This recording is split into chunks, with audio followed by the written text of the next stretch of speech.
मैं जैसे ही उठता हूँ वैसे ही फील होता है कि मेरी कलाई एक गोल्डन चेन से बंधी हुई है और उस चेन का दूसरा सिरा मेरे सामने सो रही मेरी चाइल्डहुड फ्रेंड और ऑनर जैसी एटीट्यूड वाली तन्हा थियन से बंधा होता है, जिस पर मैं बिना एक सेकंड रुके तुरंत उसे खींचकर उठा देता हूँ। ए पागल औरत, ये क्या कर रही है तू? फिर से मेरे बेड पर चढ़कर सोने की हिम्मत कैसे हुई तेरी? जिस पर तन्हा थियन बिल्कुल भी स्लीपी नहीं लगती है, बल्कि उसे जरा भी शौक नहीं होता।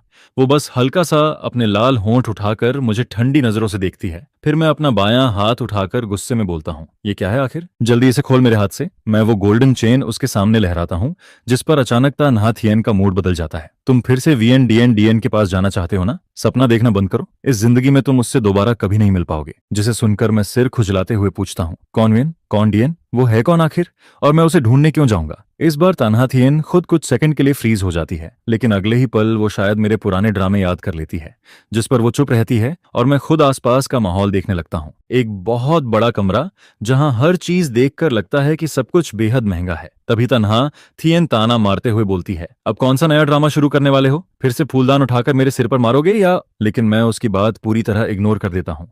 फिर मैं पूरे कमरे को तेजी से देखता हूँ और मेरे दिमाग में ढेर सारे सवाल घूमने लगते हैं। ये जगह आखिर है कहाँ? तुम्हारा घर है क्या? लेकिन तुम्हारा घर तो ऐसा बिल्कुल नहीं था। और मैं यहाँ कैसे आया? हम दोनों साथ में बंधे क्यों हैं? ऊपर से एक ही बेड पर क्यों सो रहे थे? तुमने मेरे साथ किया क्या है? और ये चेन, ये एलॉय है ना? असली सोना तो नहीं लगता। जिस पर वो मुझे घूरते हुए बोलती है, तुम्हें सच में नहीं पता ये जगह कहाँ है? ये वही घर है जो तुमने मुझसे छुपाकर खरीदा था। और ये मासूम बनने का नाटक मेरे सामने मत करो। तभी अचानक मुझे हवा में कुछ अजीब दिखाई देता है, एक ट्रांसपेरेंट टेक्स्ट जो हवा में तैर रहा होता है। लो, आ गया फिर से मेमोरी लॉस वाला ड्रामा शुरू। बेचारी मैडम था, पता नहीं इस बार ये कितने दिन एक्टिंग करेगा। मैं बोल रही हूँ, एक दिन भी नहीं टिकेगा। फीमेल साइड कैरेक्टर अब सब समझ चुकी है। ये तीसरी बार यही ट्रिक यूज कर रहा है। इस बार मैडम तब बिल्कुल बेवकूफ नहीं बनने वाली। वैसे आज वीएन डीएनएम नजर नहीं आ रही क्या? उसे छोड़ो, फीमेल लीड में ऐसा खास है ही क्या? जरा अपनी वाइफ को भी देख लो, कितनी दुखी है बेचारी। अरे ये तो बहुत इनोसेंट बन रहा है। उन वर्ड्स का हर सेंटेंस मैं समझ पा रहा होता हूँ, लेकिन उन्हें जोड़ते ही मेरी रीढ़ तक ठंडी पड़ जाती है। ये क्या मजाक है? मैं दूसरी दुनिया में आ गया हूँ क्या? फिर मैं सामने बैठी तन्हा थियन को देखता हूँ। ये फीमेल साइड कैरेक्टर है। ये तो मेरी बचपन वाली दुश्मन है, वही लड़की जो बचपन से मुझे आंखों में चुभती थी। जिस पर वो फिर पूछती है, तुम कह रहे हो कि तुम्हें वीएन डीएन याद नहीं? तो फिर तुम्हें क्या याद है? लेकिन मैं उसके सवाल का जवाब देने के बजाय उल्टा पूछ बैठता हूँ, क्या मेरी शादी हो चुकी है और तुम मेरी वाइफ हो? ये कैसे पॉसिबल है? जिस पर तन्हा थियन ठंडी आवाज में बोलती है, क्यों थान, अगर तुम डिवोर्स लेने का सोच रहे हो तो भूल जाओ। मैं तुम्हें और वीएन दीम दीम को कभी साथ नहीं होने दूंगी, चाहे मैं मर ही क्यों ना जाऊं। जिसे सुनकर मैं शॉक्ड होकर बोलता हूँ, मैं अभी 20 का भी नहीं हुआ हूँ, शादी कैसे कर सकता हूँ मैं? जरूर फेक डॉक्यूमेंट्स बनाए होंगे, ये शादी इल्लीगल है। जिस पर वो तुरंत पूछती है, तो अभी तुम्हारी उम्र कितनी है? 19 साल। ये सुनते ही तन्हा थियन पूरी तरह सन्न रह जाती है।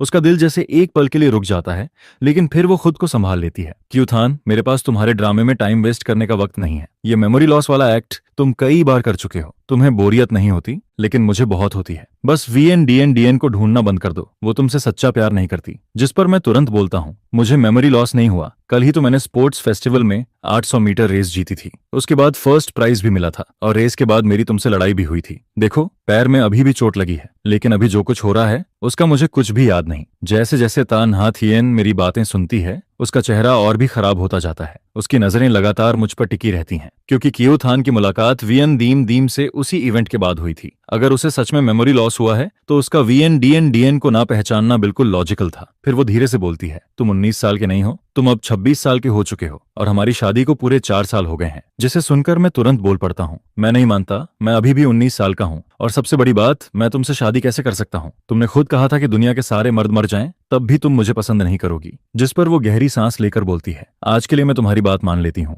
लेकिन अगर पता चला कि तुम फिर से झूठ बोल रहे हो तो अगली बार सिर्फ एक चेन से नहीं बांधूंगी। फिर मैं उस चेन को उत्सुकता से देखते हुए पूछता हूँ, नाथियन, ये चेन असली सोने की है या एलॉय? असली गोल्ड है, लेकिन 18 कैरेट, क्योंकि प्योर गोल्ड बहुत सॉफ्ट होता है। जिसे सुनकर मैं तुरंत बोलता हूँ, तो मतलब अलॉय ही हुआ ना? मैं तो बेवजह खुश हो गया था। मेरी बात सुनकर तन्हा थियन की आवाज थोड़ी नरम हो जाती है। तुम्हें जो चाहिए मुझसे बोल देना, मैं खरीद दूंगी। जिस पर मैं हैरानी से उसे देखता हूँ, तुम इतनी बदल गई? पहले तो पॉकेट मनी मांगना भी इम्पॉसिबल मिशन लगता था। तुम खुद बोलती थी कि तुम्हारे पैसे सिर्फ तुम्हारे हस्बैंड के लिए हैं। फिर वो धीरे से जवाब देती है, क्योंकि अब तुम ही मेरे हस्बैंड हो। जिसे सुनकर मैं और भी कंफ्यूज हो जाता हूँ। आखिर मैंने तुमसे शादी कैसे कर ली? पागल तुम हुई थी या मैं? फिर तन्हा थियन बेड के पास से मैरिज सर्टिफिकेट निकालकर मेरी तरफ फेंक देती है, जिस पर बड़ा सा ऑफिशियल स्टैंप लगा लगा होता है। मैं तारीख देखकर पूरी तरह शॉक हो जाता हूँ। 22 साल की उम्र में, मतलब ग्रेजुएशन के तुरंत बाद हमारी शादी हो गई थी। इसके बाद सुबह की धूप बड़े ग्लास विंडो से अंदर आती है। तान्हा थियन चुपचाप डाइनिंग टेबल पर बैठी होती है। उसकी नजरें मेरी तरफ हल्के से उठती हैं। तभी मेड हुआंग सम्मान से बोलती है, मैडम ब्रेकफास्ट तैयार है। मैं जैसे ही टेबल पर रखा शानदार खाना देखता हूँ,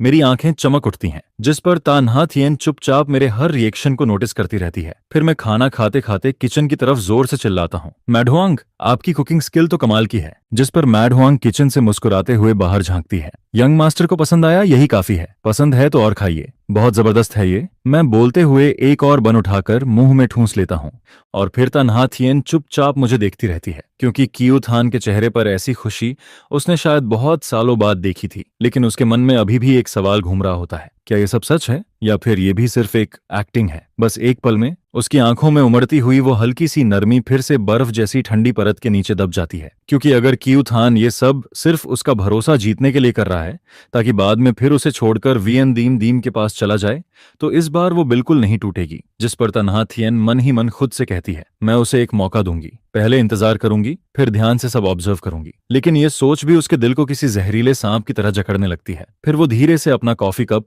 नीचे रख देती है। अगर कियू थान फिर से मुझे धोखा देने की कोशिश करेगा तो बेसमेंट में रखा वो गोल्डन केज अभी भी खाली है और मुझे उसे उसके अंदर बंद करने में जरा भी दिक्कत नहीं होगी। उधर मैं आराम से खाना खा रहा होता हूँ, तभी अचानक पूछ बैठता हूँ, नाहा थियन, मुझे याद क्यों नहीं कि तुम्हारा घर पहले इतना अमीर था। ये विला तो बहुत एक्सपेंसिव लग रहा है। क्या ये सब तुमने खुद कमाया है? और इन सालों में आखिर तुमने कितना पैसा कमाया? जिसे सुनकर तान्हा थियन कुछ पल के लिए चुप हो जाती है, क्योंकि पहले वाला कियू थान कभी उसके बिजनेस या उसकी प्रॉपर्टी में स्लाइटेस्ट इंटरेस्ट भी नहीं दिखाता था। उसके दिमाग में हमेशा सिर्फ वीएन डीएन डीएन रहती थी। वो सिर्फ उसी के बारे में सोचता, उसी की केयर करता और उसे खुश करने के लिए हर तरह की ट्रिक यूज करता था। फिर तान्हा थियन गहरी सांस लेकर जवाब देती है, इतना भी महंगा नहीं है, बस करीब 300 मिलियन युआन का है और मेरी टोटल प्रॉपर्टी शायद कुछ बिलियन युआन के आसपास होगी। 300 मिलियन सुनते ही मेरी आंखें पहले ही बड़ी हो चुकी होती हैं, लेकिन बिलियन सुनते ही ऐसा लगता है जैसे आंखें बाहर गिर जाएंगी। हे भगवान, मतलब तुम तो बहुत ज्यादा रिच हो। जिस पर मैं तुरंत चॉपस्टिक्स नीचे रख देता हूँ और बेहद सीरियस फेस बनाकर उसकी तरफ देखता हूँ। तुमने अभी कहा ना कि हम लीगली मैरिड हैं? जिस पर वो हल्का सा आईब्राउ उठाकर पूछती है, क्या तुम हस्बैंड वाइफ की जॉइंट प्रॉपर्टी के बारे में सोच रहे हो? मैं तुरंत एक्साइटेड होकर बोलता हूँ, मतलब तुम्हारी प्रॉपर्टी का आधा हिस्सा मेरा भी हुआ ना, तो मैं भी बिलियनियर बन गया।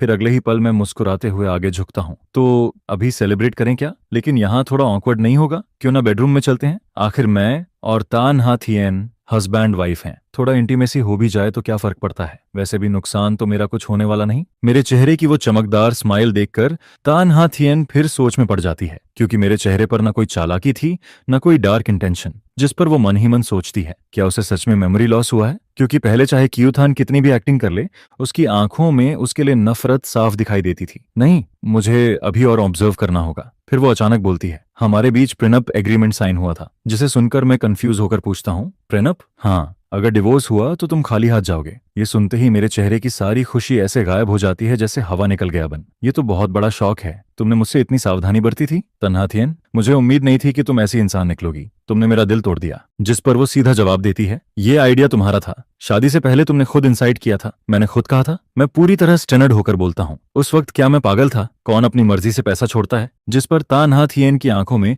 हल्की उदासी उतर आती है, क्योंकि उस समय वाला कियू थान उससे शादी करना ही नहीं चाहता था। वो सिर्फ वियन दीम दीम से हर्ट होकर टूट चुका था, इसलिए मजबूरी में इस शादी के लिए राजी हुआ था। और वो प्रेनअप एग्रीमेंट भी उसी ने इंसाइट करके साइन करवाया था। वो हमेशा यही याद दिलाता था कि दोनों सिर्फ नाम के हस्बैंड वाइफ हैं। फिर मैं दोबारा पूछता हूँ, आखिर हमारी शादी हुई कैसे? और ये वीएन डीएन डीएन आखिर किस फैमिली की लड़की है? जैसे ही मैं ये सवाल पूछता हूँ, वैसे ही वो फ्लोटिंग कमेंट्स फिर मेरी आंखों के सामने आ जाते हैं। कियू थान, तुम्हारी असली वाइफ तो वियन दीम दीम है। अरे छोड़ो भी, उसकी लीगल वाइफ तो साफ साफ तान्हा थियन है। ना थियन और कियू थान परफेक्ट कपल हैं। तुम लोग फीमेल विलन को लीड बनाना क्यों चाहते हो? चीटिंग करने वाली औरत हीरोइन बनने लायक नहीं होती। बस वेट करो, हीरो को सब याद आते ही वो हीरोइन के पास लौट जाएगा। तुम लोग ऑफिशियल सीपी को डिस्टर्ब करना बंद करो। इन कंफ्यूजिंग कमेंट्स को देखकर मैं धीरे धीरे अपनी हालत समझने लगता हूँ। शायद मैं इस कहानी का ऑब्सेस्ड मेल लीड हूँ। तान्हा थियन विलन साइड कैरेक्टर है और वीएन डीएनएम वो हीरोइन जिसने मुझे पूरी तरह पागल बना दिया। लेकिन मैं सोचने लगता हूँ, आखिर वो वीएन डीएम दिखती कैसी है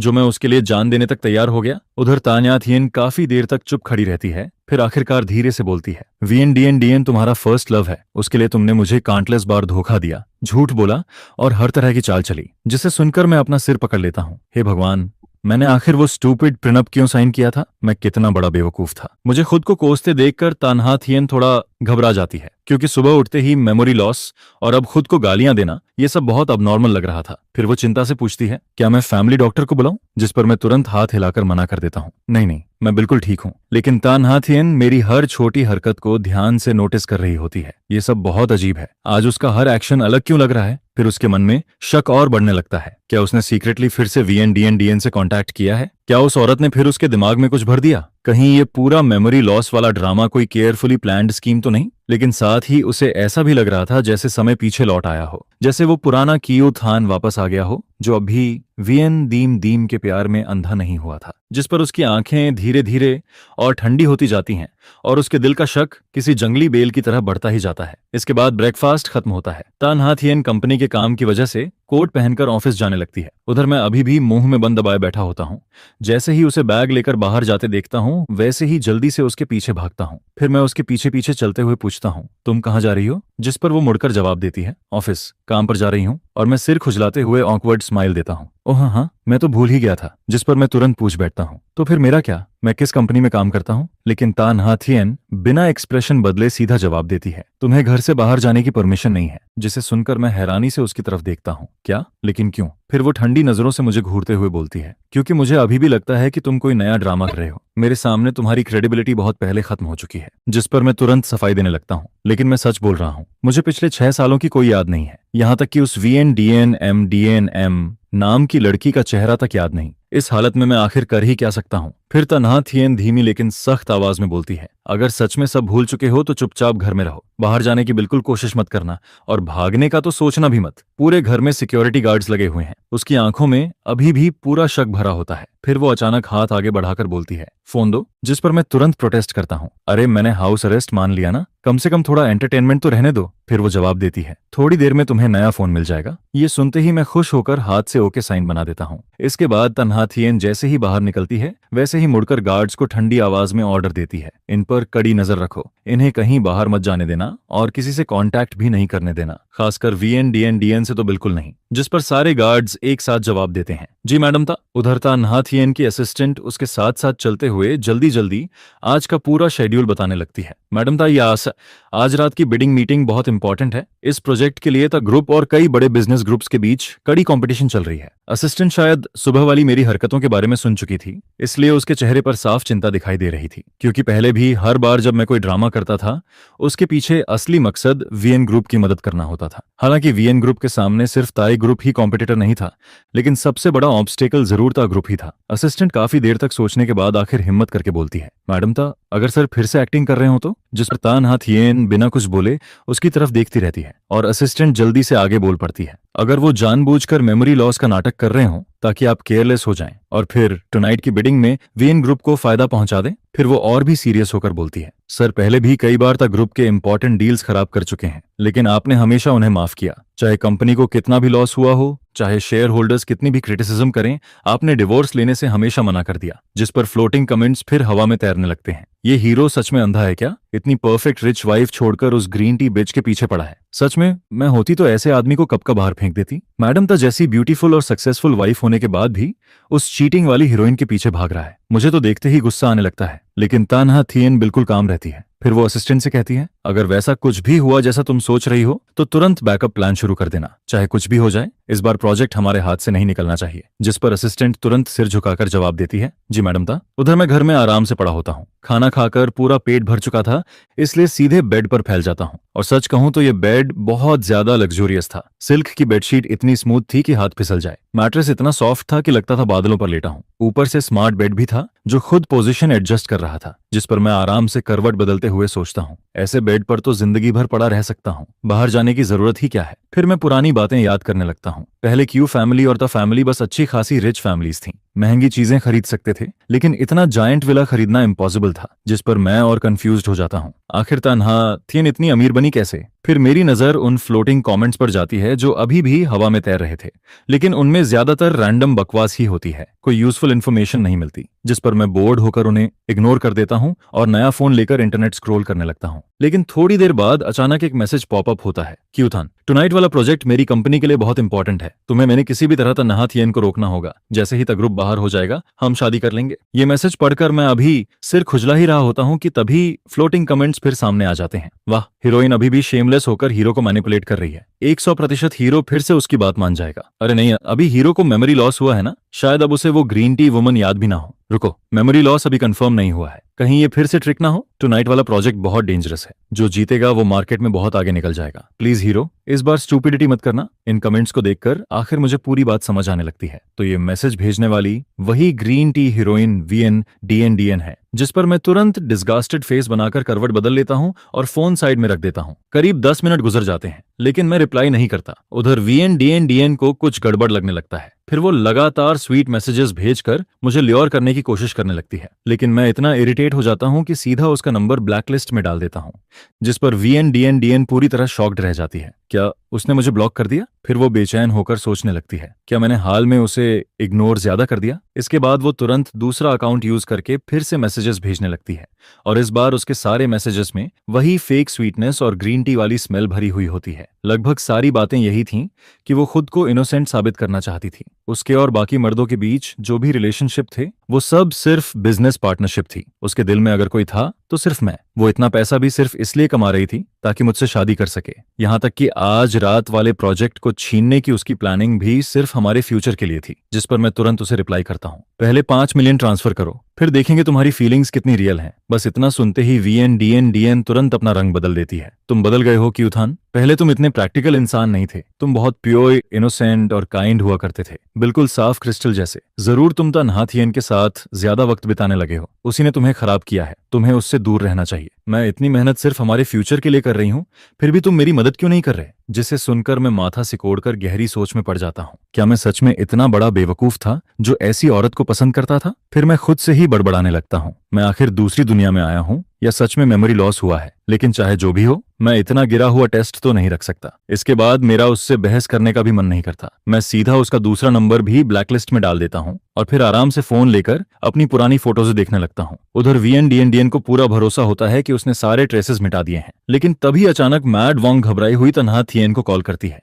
तन्हा थियन अभी हेलो तक नहीं बोल पाती, उससे पहले ही उधर से पैनिक भरी आवाज आती है, मैडम, यंग मास्टर लगातार उल्टियां कर रहे हैं, वो पेट पकड़कर दर्द से तड़प रहे हैं, अभी तो जमीन पर लौट रहे हैं। ये सुनते ही तन्हा थियन का चेहरा इंस्टेंटली बदल जाता है। फैमिली डॉक्टर कहाँ है? मैड वॉन्ग तुरंत जवाब देती है, मैंने डॉक्टर को कॉल कर दिया है, वो रास्ते में है। यंग मास्टर एम्बुलेंस बुलाना चाहते थे, लेकिन गार्ड्स ने मना कर दिया। उन्होंने कहा आपकी परमिशन चाहिए। जिसे सुनते ही तन्हा थियन गुस्से में ऑलमोस्ट चिल्ला पड़ती है, उन इडियट्स से कहो अभी तुरंत एम्बुलेंस बुलाएं, अगर क्यू थान को कुछ हुआ तो सबको निकाल दूंगी। ये सुनते ही गार्ड्स 1 सेकंड भी वेस्ट नहीं करते और तुरंत इमरजेंसी नंबर डायल कर देते हैं। उधर तन्हा थियन तुरंत ड्राइवर को कार मोड़ने का ऑर्डर देती है, जिस पर उसकी असिस्टेंट जल्दी से बोलती है, मैडम ता बिडिंग कॉन्फ्रेंस शुरू होने वाली है। लेकिन तन्हा थियन बिना हिचक जवाब देती है, मैं समझती हूँ तुम क्या कहना चाहती हो, लेकिन मेरे लिए क्यू थान हमेशा सबसे ऊपर रहेगा। चाहे उसने मुझे कितनी बार धोखा दिया हो, अगली बार भी मैं उसी पर भरोसा करूंगी। वो मुझे 100 बार हर्ट कर सकता है, लेकिन मैं उसे एक बार भी अकेला नहीं छोड़ सकती। फिर वो धीरे लेकिन भारी आवाज में बोलती है, मुझे इतनी मुश्किल से वो मिला है, मैं उसे खो नहीं सकती। जिसे सुनकर उसकी असिस्टेंट चू चू कुछ कहना चाहती है, लेकिन आखिर में चुप रह जाती है। इसके बाद वो black luxury car wedding hall की तरफ जाने के बजाय सीधे ता फैमिली विला की तरफ तेज रफ्तार से दौड़ पड़ती है। कार के अंदर तन्हा थियन गहरी सांस लेकर खुद से बड़बड़ाती है, मैंने ये पॉसिबिलिटी पहले भी सोची थी, हो सकता है ये फिर कोई केयरफुली प्लान्ड एक्सीडेंट हो। टाइमिंग भी सस्पिशियस है, शायद वो मुझे बिडिंग में जाने से रोकना चाहता है। फिर वो अपनी मुट्ठियां भींच लेती है, लेकिन मैं रिस्क नहीं ले सकती, मैं उसे गैम्बल की तरह यूज नहीं कर सकती। चाहे वोल्फ इज कमिंग वाली कहानी 100 बार दोहराई जाए, 101वीं बार भी मैं उसी की तरफ भागूंगी। तभी उसका फोन वाइब्रेट करता है, मेड वांग का मैसेज आया होता है, एम्बुलेंस आ गई है, यंग मास्टर को हॉस्पिटल ले जाया जा रहा है। जिस पर असिस्टेंट चू चू तेजी से लैपटॉप पर बिडिंग पोस्टपोन करने की फॉर्मेलिटीज हैंडल करने लगती है। उधर तन्हा थियन लगातार खिड़की के बाहर देखती रहती है। कुछ देर बाद कार हॉस्पिटल के इमरजेंसी डिपार्टमेंट के सामने रुकती है, जिस पर तन्हा थियन ऑलमोस्ट भागते हुए बाहर निकलती है। इमरजेंसी रूम के बाहर मेड वांग और गार्ड्स बेचैनी से खड़े होते हैं।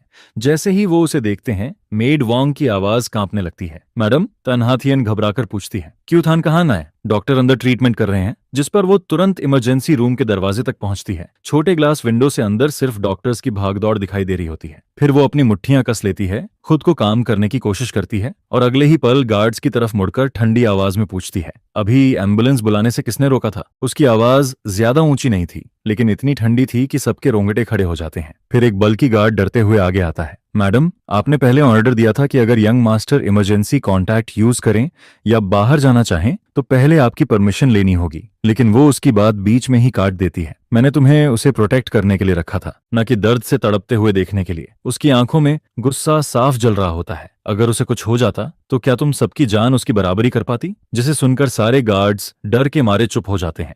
कोई एक शब्द तक नहीं बोल पाता। तभी इमरजेंसी रूम का दरवाजा खुलता है और एक डॉक्टर बाहर आता है, जिस पर तन्हा थियन तुरंत उसके पास पहुंचकर पूछती है, डॉक्टर, मेरे हस्बैंड कैसे हैं? डॉक्टर तुरंत जवाब देता है, पेशेंट को एक्यूट गैस्ट्रोएंटेराइटिस हुआ है। उनका शरीर पहले से काफी कमजोर है। शायद वो नॉर्मली ठीक से खाना नहीं खाते, लेकिन आज अचानक बहुत ज्यादा फूड खा लिया, जिससे स्टमक ओवरलोड हो गया। खाना डाइजेस्ट नहीं हुआ और सीवियर क्रैम्प्स के साथ वॉमिटिंग शुरू हो गई। हमने मेडिसिन दे दी है, अभी हालत स्टेबल है और वो ड्रीप पर है। ज्यादा चिंता की बात नहीं है। ये सुनते ही तन्हा थियन का दिल जैसे जोर से धड़क उठता है। उसके पूरे शरीर की ताकत अचानक निकल जाती है, लेकिन साथ ही उसके अंदर अजीब सी राहत फैल जाती है। फिर वो लंबी सांस छोड़ते हुए धीरे से बोलती है, थैंक यू डॉक्टर, क्या मैं अब उनसे मिल सकती हूँ? जिस पर डॉक्टर सिर हिलाता है, मिल सकती हैं, लेकिन पेशेंट को रेस्ट चाहिए, इसलिए धीरे बात कीजिएगा। तन्हा थियन हल्के से सिर हिलाती है, फिर धीरे से रूम का दरवाजा खोलकर अंदर जाती है और अंदर हॉस्पिटल बेड पर मैं आंखें बंद किए पड़ा होता हूँ। मेरा चेहरा पूरी तरह पीला पड़ चुका था, जैसे शरीर से सारा खून ही निकल गया हो। मेरे हाथ की पीठ पर अभी भी ड्रिप की नीडल लगी होती है। पारदर्शी लिक्विड की बूंदें धीरे धीरे एक एक करके नीचे गिर रही होती हैं। तभी पास आती हुई कदमों की आवाज सुनकर मैं हल्का सा पलकें झपकाता हूँ, जिस पर मैं धीरे धीरे आंखें खोलता हूँ और सामने उसे देखता हूँ। वो तन्हा थियन होती है।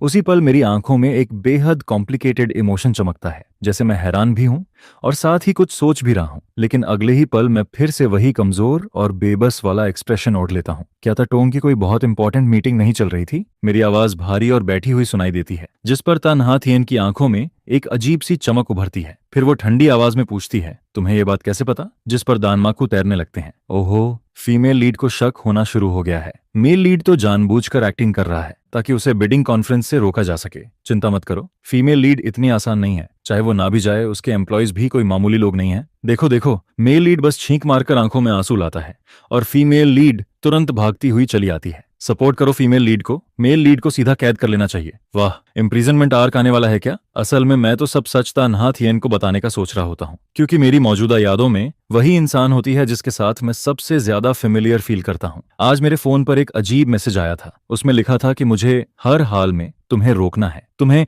उस इंपॉर्टेंट कॉन्फ्रेंस में जाने नहीं देना है। तन्हा थियन, तुम्हें मुझ पर भरोसा करना होगा। मुझे सच में मेमोरी लॉस हुआ है।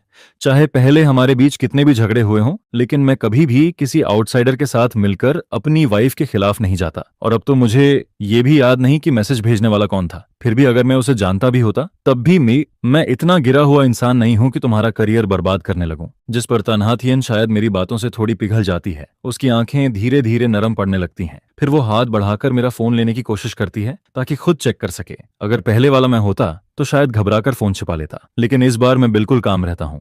मैं फोन अनलॉक करके सीधे उसके हाथ में दे देता हूँ, जिसके बाद उसकी नजर तुरंत VNDN के ढेर सारे मैसेजेस पर पड़ती है। साथ में बेहिसाब चीजी और फ्लर्ट भरे वर्ड्स भी दिखाई देते हैं। यह देखकर तन्हा थियन की आंखें तुरंत अंधेरी पड़ जाती हैं। लेकिन जब वो सारे मैसेजेस पूरा पढ़ती है, तब उसे पता चलता है कि जैसा मैंने कहा था, मैंने सच में कभी उस लड़की की मदद करने का प्रॉमिस नहीं किया था। तुम्हारा हॉस्पिटल में एडमिट होना बस एक एक्सीडेंट था। क्या तुम्हें नहीं लगता कि 26 साल वाला तुम बहुत कमजोर और दुबला पतला है? इसलिए मैं बस थोड़ा ज्यादा खाना खाकर बॉडी बनाना चाहता था। किसे पता था कि मेरा स्टमक इतना कमजोर निकलेगा। काफी लंबे समय बाद तन्हा थियन मुझे फिर से ऐसे उससे चिपककर बातें करते हुए देखती है। मैं लगातार बोलता ही जा रहा होता हूँ, बिल्कुल किसी बच्चे की तरह, जैसे मेरे पास ढेर सारी छोटी छोटी बातें हों जिन्हें मैं सबकी सब उसे सुनाना चाहता हूँ। जिस पर उसे धीरे धीरे लगने लगता है कि शायद मैं सच में उस ग्रीन टी बिच VNDN को पूरी तरह भूल चुका हूँ। उसकी आंखों में अब सिर्फ मेरी परछाई बची होती है। तन्हा थियन हॉस्पिटल में रुककर मेरी ड्रिप का ध्यान रखती है। बाहर खिड़की के उस पार कब रात हो जाती है पता ही नहीं चलता। कॉरिडोर में बीच बीच में नर्सेस की हील्स की खटखट गूंजती रहती है और ड्रिप की बूंदें लगातार रिदम में नीचे गिरती रहती हैं, जैसे वक्त के बहाव को माप रही हों। मैं बेड पर टिक कर बैठा होता हूँ। चेहरा अभी भी थोड़ा पीला और कमजोर दिखता है, लेकिन मेरी आंखें असामान्य रूप से चमक रही होती हैं, जैसे मैं धुंध के पीछे छिपी अपनी खोई हुई मेमोरीज को डेस्परेटली वापस पकड़ना चाहता हूं। मैं लगातार सवाल पूछता रहता हूं। सारे सवाल उन 6 सालों से जुड़े होते हैं जिन्हें मैं पूरी तरह भूल चुका हूं। शुरुआत में तन्हा थियन बस छोटे छोटे जवाब देती है। कई बार तो वो जानबूझकर टॉपिक बदलने की कोशिश भी करती है, क्योंकि उसके लिए वो 6 साल किसी नाइटमेयर से कम नहीं थे। वो साल जब उसे बार बार अपने शब्द निगलने पड़े, वो साल जब उसे मजबूरी में मुझे दूसरी लड़की के पीछे भागते देखना पड़ा। जेलसी, ग्रीवेंस और हेल्पलेसनेस का वो एहसास उसकी हड्डियों तक में धंसा हुआ था। उन 6 सालों में हमारे बीच सिर्फ डार्कनेस और सफोकेशन बची हुई थी, इसलिए वो पुरानी बातों को बिल्कुल याद नहीं करना चाहती थी। लेकिन हर बार जब वो चुप होने की कोशिश करती, उसकी नजर मेरी आंखों से टकरा जाती। मेरी आंखों में अब अतीत के लिए कोई ऑब्सेशन या रिग्रेट नहीं बचा होता। वहां सिर्फ प्योर क्यूरियोसिटी दिखाई देती है, बिल्कुल शांत ऑटम स्ट्रीम की तरह साफ और ट्रांसपेरेंट, जिस पर तन्हा थियन धीरे धीरे अपनी बनाई हुई कठोर दीवार गिराने लगती है। और फिर वो कड़वी मेमोरीज भी आखिरकार मेरे सामने धीरे धीरे खुलने लगती हैं। तो वो वीएन डीएन आखिर तुमसे मिली कैसे थी? तान्या थियन धीरे से हाथ वापस खींचती है, लेकिन उसकी उंगलियां अनजाने में बेड की मेटल रेलिंग पर रगड़ती रहती हैं। ठंडी मेटल की चिल उसकी फिंगर टिप से गुजरती रहती है। उसकी आवाज बिल्कुल स्टेडी सुनाई देती है, इतनी स्टेडी कि कोई भी उसके इमोशन समझ नहीं सकता। लेकिन अंदर ही अंदर सालों से दबा जेलसी का ज्वालामुखी फिर से भड़कने लगता है। वीएन डीएम हमारी यूनिवर्सिटी की रिसर्च स्टूडेंट थी। उस समय तुम्हारे एंकल में स्प्रेन आया था, तब मैं तुम्हें खुद उठाकर स्कूल इन्फर्मरी तक लेकर गई थी। यह कहते हुए वो अचानक रुक जाती है, जैसे उसे आज भी साफ याद हो कि उस दिन मेरा पूरा वजन उसकी पतली पीठ पर था। उसके बाद ड्रेसिंग बदलवाने और चेकअप के लिए भी हमेशा मैं ही तुम्हें में लेकर जाती थी। लेकिन आखिरी बार चेकअप के दिन तुम्हारा पैर लगभग ठीक हो चुका था। तुम्हें नॉर्मली चलते देखकर मुझे लगा कि अब कोई बड़ी प्रॉब्लम नहीं है। उसी दिन मुझे अचानक एक जरूरी काम आ गया, इसलिए मैं तुम्हारे साथ नहीं जा पाई। जिस पर आयरन ये होती है कि ठीक उसी दिन तुम्हारी मुलाकात उससे हुई। बस एक बार, सिर्फ एक बार मैं तुम्हारे पास नहीं रही, लेकिन उसी एक गलती ने मेरी हजारों बार की केयर और डेडिकेशन को पूरी तरह हरा दिया। जो इंसान हमेशा मेरे पास रहकर मेरा ख्याल रखती थी, आखिर वो भी उस घटिया डेस्टिनी के खेल को नहीं हरा पाई।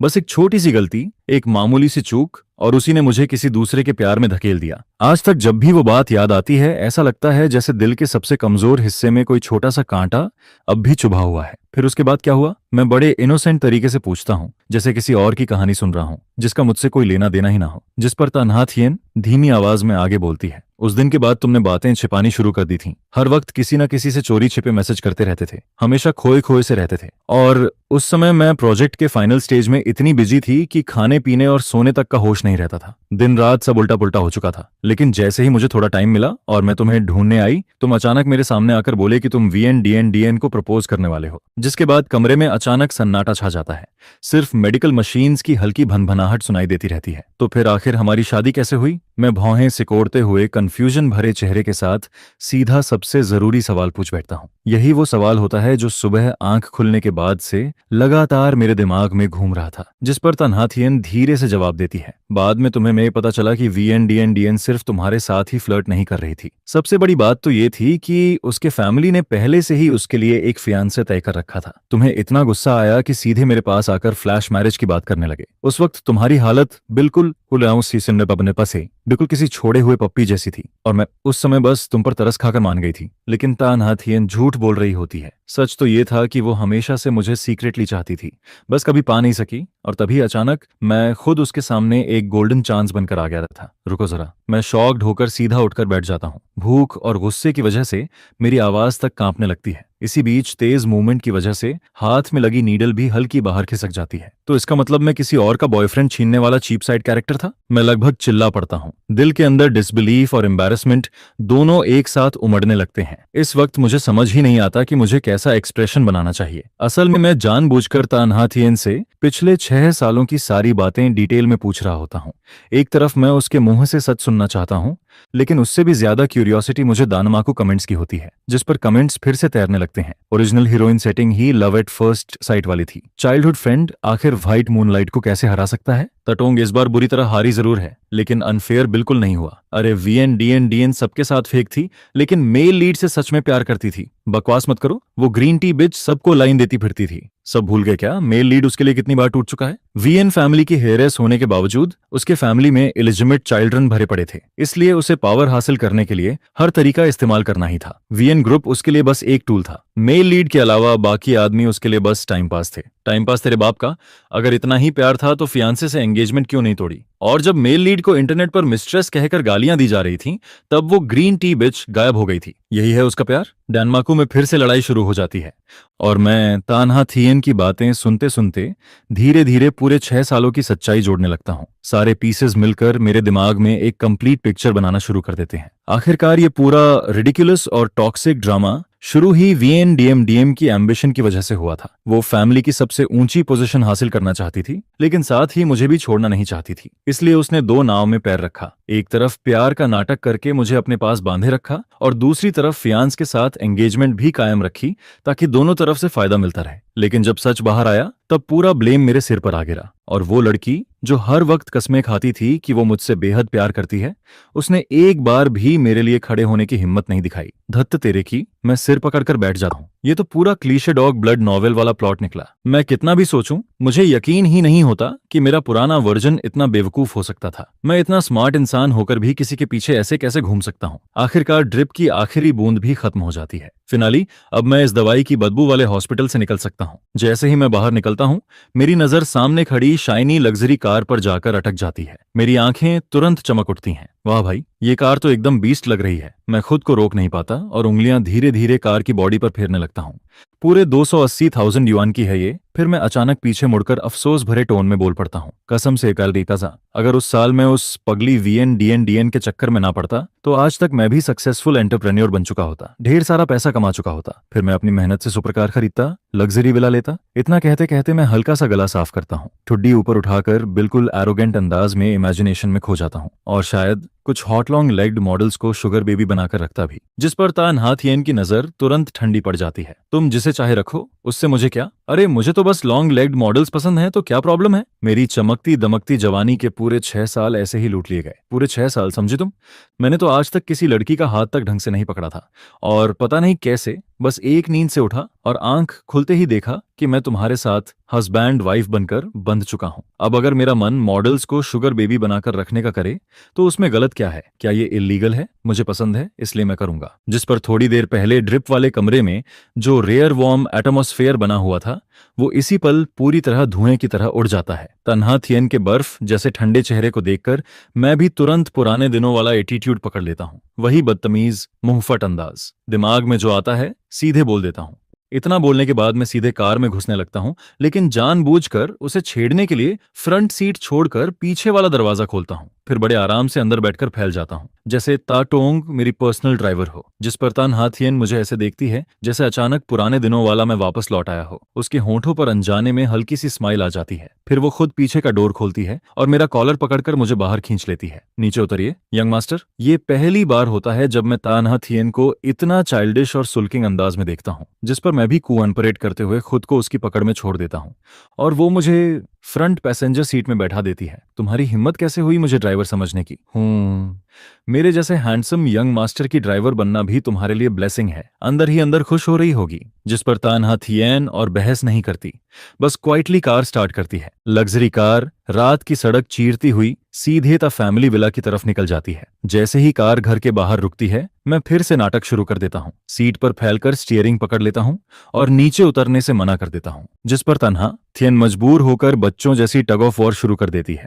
मेरा हाथ पकड़कर मुझे खींचते हुए अंदर ले जाती है। गेट पर खड़े सर्वेंट्स ये सब देखकर शॉक रह जाते हैं। उन्होंने कभी अपने मालिक और मालकिन को ऐसे प्यार भरे अंदाज में साथ नहीं देखा था। कुछ दिन पहले तक दोनों का रिश्ता आग और पानी जैसा था। एक दूसरे को देखते ही या तो कोल्ड वॉर शुरू हो जाती थी या जोरदार लड़ाई। लेकिन आज दोनों बिल्कुल बदल चुके लग रहे थे। एक लगातार शरारत कर रहा था और दूसरी उसे देखकर प्यार से मुस्कुरा रही थी, जिस पर सर्वेंट्स के मन में एक ही ख्याल आता है, शायद इतने सालों की जमी बर्फ आखिरकार पिघलने वाली है। तान्हा थियन बिना किसी झिझक के मेरा हाथ पकड़कर हॉलवे से होते हुए सीधे मास्टर बेडरूम तक ले जाती है। फिर मुझे सॉफ्टली बेड पर धक्का देकर बैठा देती है, लेकिन खुद उसके गाल अचानक लाल हो जाते हैं। उसकी ये अनएक्सपेक्टेड जेंटलनेस देखकर मैं कुछ सेकंड के लिए ब्लैंक हो जाता हूँ। फिर बिना सोचे बोल पड़ता हूँ, तुम काफी बदल गई हो। क्या तुम इनडायरेक्ट तरीके से मुझे बूढ़ी बोल रहे हो? भूलना मत, हम दोनों सेम एज के हैं। ऊपर से मैं तुमसे पूरा 1 हफ्ता बड़ा हूँ। तो मतलब तुम कहना चाहती हो कि मैं ओल्ड हो गया हूँ? मैंने ऐसा कब कहा? जिस पर तन्हाथियन वार्डरोब की तरफ चली जाती है।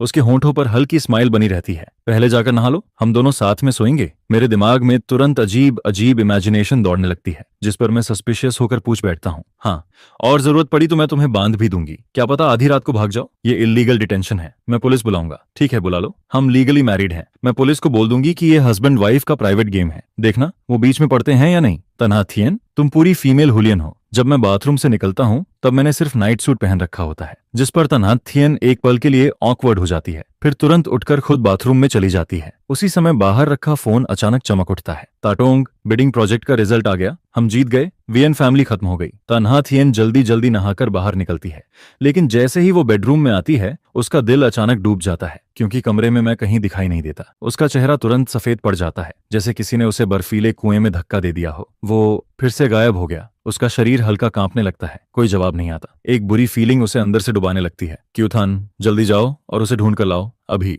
तभी हॉलवे के आखिर से क्लिक की आवाज आती है। गेस्ट रूम का दरवाजा खुलता है। चिल्लाना बंद करोगी? मैं इरिटेशन भरे चेहरे के साथ बाहर आता हूँ। आधी रात में आत्मा बुला रही हो क्या? लोगों को सोने भी दोगी? जिस पर मुझे सामने देखकर तन्हाथियन आखिर राहत की सांस लेती है। मैं उसकी ऑलमोस्ट टूट चुकी हालत देखता हूँ और अंदर से थोड़ा गिल्टी फील करने लगता हूँ। मुझे अचानक कॉलेज वाला दिन याद आ जाता है, जब मेरे पैर में मोच आई थी और तन्हाथियन मुझे इन्फर्मरी तक लेकर गई थी। उस वक्त भी वो लगातार डांट रही थी, बहुत हीरो बनते हो ना तुम, अब भुगतो। पैर मुड़ गया फिर भी एटीट्यूड कम नहीं होता, सावधान रहना वरना दूसरा पैर भी तुड़वा लोगे। उसकी बात खत्म होने से पहले ही मैंने जानबूझकर पैर हिलाया था, जिस पर वो तुरंत चुप हो गई थी। 20 साल वाली तन्हाथियन भले बहुत शार्प टंग रखती थी, लेकिन जैसे ही मुझे कुछ होता वो तुरंत मेरे पास आ जाती थी, चाहे बात कितनी भी छोटी क्यों ना हो। और 26 साल वाली तन्हाथियन बाहर से भले कोल्ड दिखती हो, लेकिन अंदर से अब भी मेरी बहुत केयर करती है। मेरा मेंटल एज अभी भी काफी इम्यूचर था, इसलिए मैं बिना सोचे सीधे बोल देता हूँ, तुम सीक्रेटली मुझसे प्यार करती हो ना? ये सवाल नहीं था, मेरी आवाज में जरा भी हेजिटेशन नहीं थी, जिस पर तन्हाथियन के कदम अचानक रुक जाते हैं। बकवास मत करो और अभी तुरंत मेरे साथ रूम में चलो, यहाँ नहीं सोना है। उधर दानमाकू फिर से एक्सप्लोड हो जाते हैं, लेकिन मैं कमेंट्स पर ज्यादा ध्यान नहीं दे पाता, क्योंकि तन्हाथियन अब मेरे ठीक सामने खड़ी होती है। खुद चलकर वापस आओगे या फिर मैं लोगों को बुलाकर उठवाऊं? उसकी आंखें बर्फ जैसी ठंडी होती हैं और उसकी आवाज साफ बता रही होती है कि ये रिक्वेस्ट नहीं, सीधा ऑर्डर है। मैं तुरंत अपना चेहरा दूसरी तरफ घुमा लेता हूँ और घबराकर कहता हूँ, तुम बस लिविंग रूम में सो जाओ, तुम कहीं भाग थोड़ी जाओगे जो मुझे टेंशन हो। मुझे तुम्हें कोई इंटरेस्ट नहीं है, जरा खुद को देखो कितने दुबले हो गए हो। जिस पर मैं भी इंस्टिंक्टिवली खुद को ऊपर से नीचे तक देखने लगता हूँ। वो अब भी उतनी ही जहरीली जुबान में बात करती है, लेकिन फिर भी मैं उसकी आंखों के अंदर छिपी हुई वो चीज पकड़ लेता हूँ। उसकी आंखों में दर्द की एक हल्की सी चमक गुजरती है, जैसे मुझे हर्ट करते हुए वो खुद अपने दिल को भी काट रही हो। जिस पर मैं पूछता हूँ, तो फिर तुम मुझे बांधकर रखने पर इतनी अड़ी क्यों रहती हो? तुम जानते हो इस तमाम सालों में बहुत कुछ हुआ था। मैं तुम्हारे साथ जैसा बिहेव करती हूँ वो सब उन्हीं चीजों से जुड़ा है और तुम्हारी उस मेमोरी से भी जो तुम भूल चुके हो। सही कहा ना? इसके बाद वो धीरे धीरे सारी बातें बताने लगती है। शादी से पहले तुम डीएम के पीछे पागलों की तरह पड़े रहते थे, खुद को इतना टॉर्चर किया था कि आधे मरे जैसे हो गए थे। शादी के बाद शुरुआत में मैंने तुम्हें पूरी फ्रीडम दी थी, लेकिन पहली बार जब तुम उससे मिलकर लौटे तब तुमने 3 दिन तक खाना छोड़कर तमाशा किया था और बार बार डिवोर्स मांग रहे थे। मैंने मना किया था, लेकिन फिर भी तुम्हें उससे मिलने से नहीं रोका, यहाँ तक कि सीक्रेटली बॉडीगार्ड्स भी लगाए थे ताकि तुम्हारी प्रोटेक्शन हो सके। लेकिन फिर तुम खुद उसके घर के बाहर रोते हुए खड़े थे और कह रहे थे कि दीम दीम की एंगेजमेंट हो चुकी है। यह सुनकर मेरा चेहरा और ज्यादा भारी होता चला जाता है। वो आगे कहती हैं, तुम उसके लिए बार बार घायल होते रहे, मैंने तुम्हें सच नहीं बताया था। अब उसका फियांसे भी है, लेकिन फिर भी वो तुम्हें फंसाए रखती थी। तुम्हारे कनेक्शंस इस्तेमाल करके तो फैमिली के कॉन्ट्रैक्ट्स छीनती रही। वो और उसका फियांसे तुम्हारा और मेरा खून चूस कर खुद मोटे हो रहे थे। उसने तुमसे शादी करने का वादा भी पूरा नहीं किया, यहाँ तक कि उसका एंगेजमेंट भी कभी टूटा नहीं। फिर भी तुम उसके लिए अपनी कलाई काटकर सुसाइड करने चले गए, स्लीपिंग पिल्स जमा करते रहे,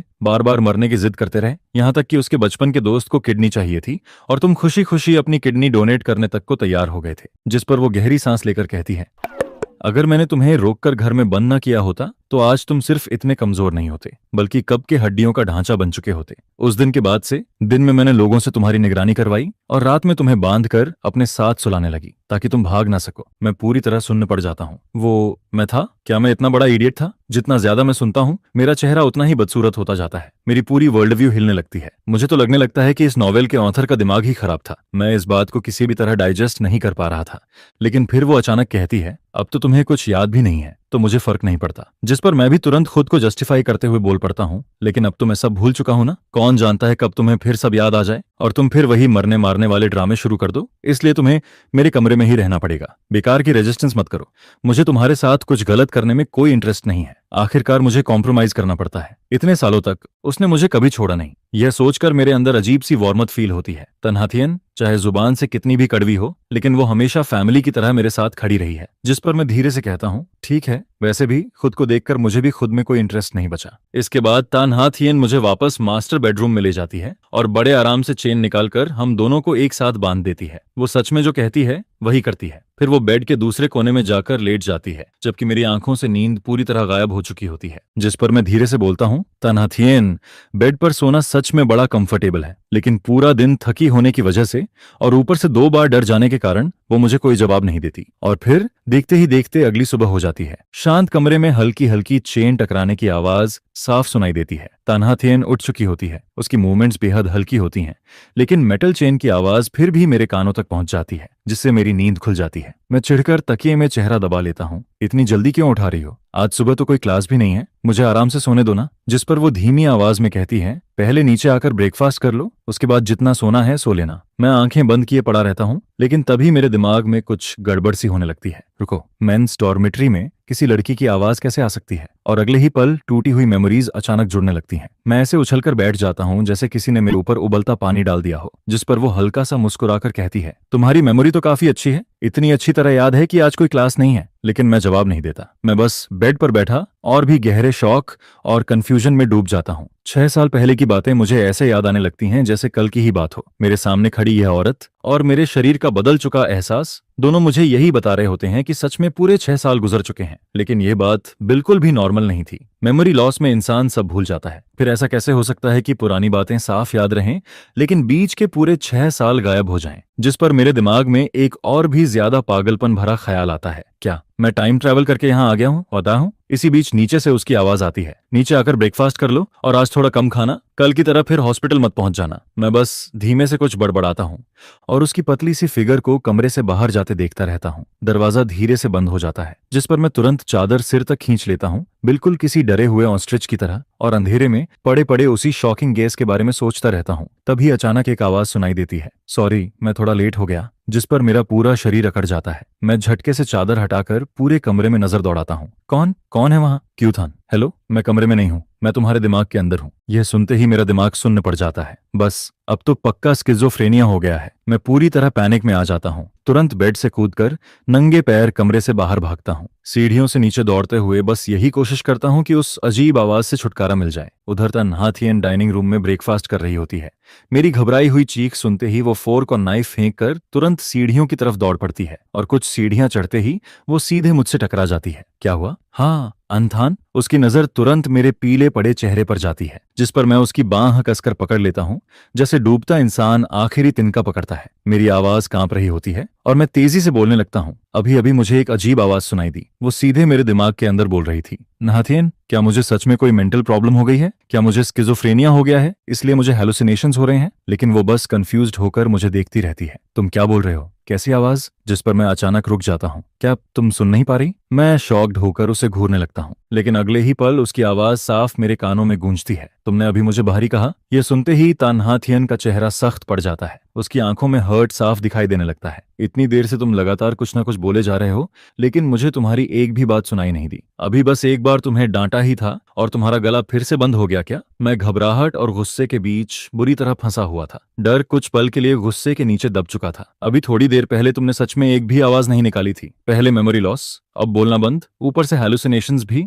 जिस पर तन्हाथियन बिल्कुल भी देर नहीं करती। चलो अभी इसी वक्त हॉस्पिटल चलते हैं। तभी अचानक वही आवाज एक बार फिर मेरे दिमाग के अंदर गूंज उठती है। इस बार उसकी टोन थोड़ी कंफर्टिंग होती है। होस्ट, डरिए मत, मैं कोई वियताई नहीं हूं और ना ही आपको स्किज़ोफ्रेनिया हुआ है। मैं सिस्टम 0137 हूं। सिस्टम 0137? मैं तुरंत छटपटाना बंद कर देता हूं। दिमाग में चल रहा केओस इस अजीब नाम पर आकर अटक जाता है और मेरी सोच अचानक एक नई दिशा में मुड़ जाती है। मैं बेख्याली में बड़बड़ाता हूं, 0137 सुनने में तो किसी फोन नंबर जैसा लग रहा है। जिस पर सिस्टम 0137 सपाट आवाज में जवाब देता है, जी हाँ होस्ट, और सबसे पहले मुझे माफी मांगनी है। असल में मुझे कल ही आपसे कांटेक्ट करना था, लेकिन हेडक्वार्टर्स में इमरजेंसी मीटिंग बुला ली गई थी, इसलिए अब जाकर मैं आपसे जुड़ पाया हूं। इसके अलावा आप सीधे मेरी एग्जिस्टेंस का जिक्र नहीं कर सकते।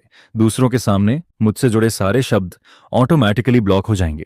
हम सीधे कॉन्शियसनेस के जरिए बात कर सकते हैं। इससे ना सिर्फ सेफ्टी बनी रहेगी, बल्कि लोग आपको पागल भी नहीं समझेंगे। यह सुनकर मुझे आखिरकार सारी बात समझ आ जाती है। है। मतलब तन्हा थियन बाहरी नहीं हुई थी, बल्कि मेरी बातें खुद ब खुद म्यूट हो रही थीं, जिस पर मेरा तनाव से तना हुआ दिमाग अचानक ढीला पड़ जाता है। यहाँ तक कि अंदर एक अजीब सी क्यूरियोसिटी भी पैदा होने लगती है। मैं मन ही मन कहता हूँ 0137 नाम थोड़ा अजीब नहीं है क्या? अगले ही पल मेरे दिमाग के अंदर एक बोर सा इमोजी फ्लैश हो जाता है, जिसे देखकर मेरी आंखें फटी की फटी रह जाती हैं। अरे इसके पास मीम्स भी हैं? मैं शौक में लगभग असली दुनिया में चीख ही पड़ता हूँ। तभी तन्हा थियन की आवाज मुझे रियलिटी में वापस खींच लाती है। क्यूथन, क्यूथन? वो मेरे चेहरे पर तेजी से बदलते एक्सप्रेशंस को देख रही होती है और उसकी बेचैनी अब चरम पर पहुंच चुकी होती है। कल मेमोरी लॉस, आज आवाज चली गई, फिर हैलुसिनेशंस और अब हवा में घूरते हुए फ्रीज हो जाना। उसकी आंखों में साफ पैनिक दिखाई देता है। तुम ठीक तो हो ना? हमें अभी हॉस्पिटल जाना पड़ेगा। जिस पर मैं तुरंत होश में लौटता हूँ। उसकी आंखों में छिपी चिंता और स्टबर्ननेस देखकर मैं जल्दी से हाथ हिलाकर खुद को नॉर्मल दिखाने की कोशिश करता हूँ। कुछ नहीं हुआ, कुछ नहीं, बस अभी नींद पूरी नहीं खुली, दिमाग थोड़ा स्लो चल रहा है। चलो ब्रेकफास्ट करते हैं, मुझे भूख लगी है। तन्हा थियन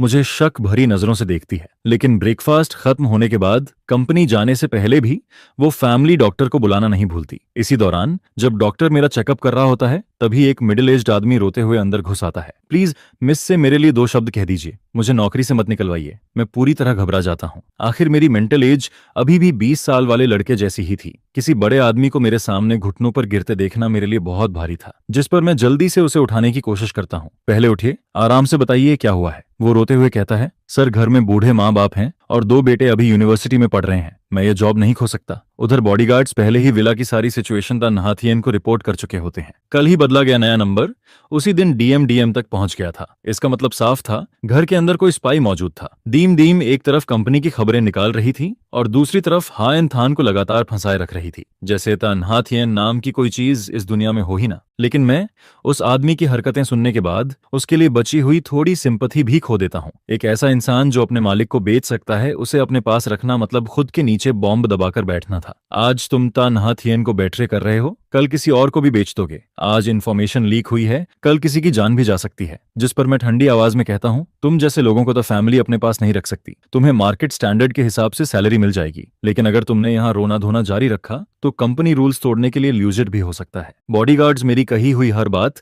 बिना एक शब्द छोड़े पूरी डिटेल में तन्हा थियन तक पहुंचा देते हैं, जिस पर उसका पहले से खून पी जाने वाला एक्सप्रेशन धीरे धीरे नरम पड़ने लगता है। उधर फैमिली डॉक्टर की रिपोर्ट में पता चलता है कि मेरा शरीर पूरी तरह हेल्दी है, बस मैं जरूरत से ज्यादा कमजोर हो चुका हूँ। यह सुनकर तन्हा थियन का मूड साफ अच्छा हो जाता है। वो मन ही मन सोचती है, शायद पिछले कई सालों में आज पहली बार मुझे इतना हल्का महसूस हो रहा है।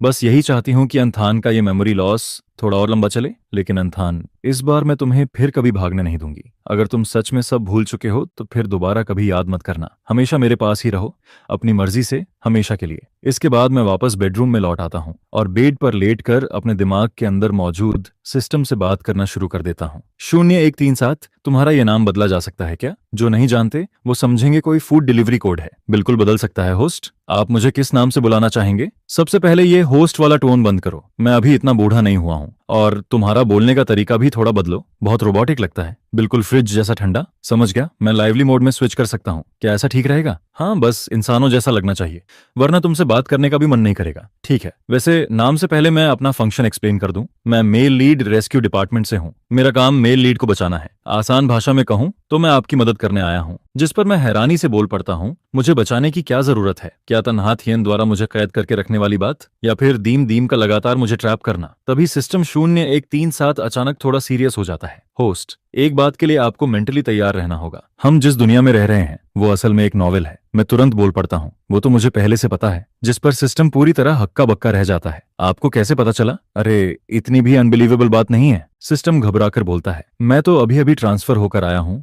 मैंने तो अभी तक कुछ बताया भी नहीं। क्या किसी और कैरेक्टर ने आपको स्क्रिप्ट लीक कर दी? मैं तुरंत जवाब देता हूँ, किसी ने कुछ लीक नहीं किया, मुझे कमेंट्स दिखाई देते हैं। ये सुनते ही सिस्टम कुछ सेकंड के लिए पूरी तरह साइलेंट हो जाता है। ओह, तो ये हमारी तरफ से बग था। कल जल्दीबाजी में मैं गलती से कमेंट फंक्शन ऑन छोड़ गया था, तो तुमने उन्हीं कमेंट्स के जरिए इस दुनिया को समझा? जिस पर मैं सीधा मुंह बनाकर बोलता हूँ, बिल्कुल नहीं। उन कमेंट्स में या तो लोग कार्ड गेम खेल रहे होते हैं या फिर आपस में लड़ रहे होते हैं। कोई खास यूजफुल इन्फॉर्मेशन नहीं मिलती वहां से। मुझे बस इतना पता चला कि मैं किसी बेकार रोमांस नॉवल का मेल लीड हूँ। तन्हा थियन विलेनस फीमेल लीड है और ऊपर से एक चीटिंग एडिक्ट फीमेल लीड भी है, जिस पर सिस्टम तुरंत विरोध करता है। लेकिन मैं आपको खुद को ऐसे इंसल्ट करने की परमिशन नहीं दूंगा। मेल लीड को कॉन्फिडेंट होना चाहिए, स्ट्रांग होना चाहिए। ये पूरी दुनिया आपके लिए बनी है। फीमेल लीड और फीमेल सपोर्टिंग कैरेक्टर दोनों को सीरियसली रिफ्लेक्ट करना चाहिए। मैं तुरंत मुंह बनाकर बोल पड़ता हूँ, तुम्हें सच में लगता है कि मैं इस दुनिया का सेंटर हूँ? फिर सारे रिसोर्सेज, कनेक्शंस और फायदे हमेशा फीमेल लीड के पास क्यों जाते हैं? और मेरी हालत देखो, मैं इतना दुबला हो चुका हूँ कि खुद अपनी हड्डियां चुभती हैं। जिस पर सिस्टम थोड़ा ऑकवर्ड होकर जवाब देता है, ये नॉवेल बहुत पुराने ट्रॉप वाला है, वही टॉक्सिक लव, अब्यूज, ट्रेजेडी और सफरिंग वाला स्टाइल। लेकिन अब ये ट्रेंड आउटडेटेड हो चुका है। नोवेल वर्ल्ड्स लगातार रिकार्निएट होते रहते हैं, लेकिन पिछले कुछ साइकिल से ये छोटा वर्ल्ड धीरे धीरे अपनी ओरिजिनल ट्रैजेक्टरी से बाहर जा रहा है। खासकर पिछले साइकिल में विलेनिस पूरी तरह ब्लैकन हो गई थी। उसने सीधे फीमेल लीड को खत्म कर दिया और फिर आपके सामने खुद भी सुसाइड कर लिया। उसके बाद मेन कैरेक्टर पूरी तरह कोलैप्स हो गया और दुनिया को मजबूरी में रीस्टार्ट करना पड़ा। लेकिन इस बार के रीइंकार्नेशन में भी विलेनिस की एक्शंस फिर अब नॉर्मल होती जा रही हैं। मैं तुरंत चौंक कर बीच में रोक देता हूँ, रुको, तुमने अभी क्या कहा? मैं मर गया था? मैं मेल लीड हूं ना, फिर मैं कैसे मर सकता हूँ? आखिर इस दुनिया का असली सेंटर कौन है? फीमेल लीड क्या ऑथर की असली बेटी है और मेल लीड कूड़े से उठाया हुआ बच्चा? जितना बोलता हूँ उतना ही गुस्सा बढ़ता जाता है। क्यों मरूं मैं? मुझे क्यों मरना पड़े? अगर मरना ही पड़ा तो उससे पहले उस ग्रीन टी बिच दीम दीम को भी साथ लेकर डूबूंगा। तभी सिस्टम 0-1-3-7 के अंदर अचानक वार्निंग अलार्म बजने लगते हैं। Alert alert, host alert alert. Host की इमोशंस अनस्टेबल हो रही हैं, जिस पर वो जल्दी से मुझे शांत कराने लगता है। होस्ट काम डाउन, हम यहाँ आपकी मदद करने आए हैं, हमारा काम आपको हैप्पी एंडिंग दिलाना है। मैं तुरंत तुनक कर बोलता हूँ, अगर तुम्हारा मतलब ओरिजिनल प्लॉट को वापस सीधा करके मुझे और डीएमडी को हैप्पी एंडिंग देना है तो उससे अच्छा मैं अभी जाकर उसे चाकू मार दूं। ऐसा डिस्गस्टिंग एंडिंग देखकर आखिर कौन खुश होगा? ऐसी औरत को पसंद ही कौन करेगा? ऑथर को इतना ही प्यार है उससे तो खुद उसके साथ जिंदगी गुजारे। जिस पर सिस्टम जल्दी से समझाने लगता है, calm down, male lead department का अथॉरिटी लेवल बहुत हाई है और वैसे भी अब वो टॉक्सिक एंडिंग वाला ट्रेंड खत्म हो चुका है। आप अपना एंडिंग खुद चूज कर सकते हैं, चाहे विलेनिस को फाइनल विनर बनाइए या फिर अकेले रहने वाले कोल्ड मेल लीड का रास्ता चुन लीजिए।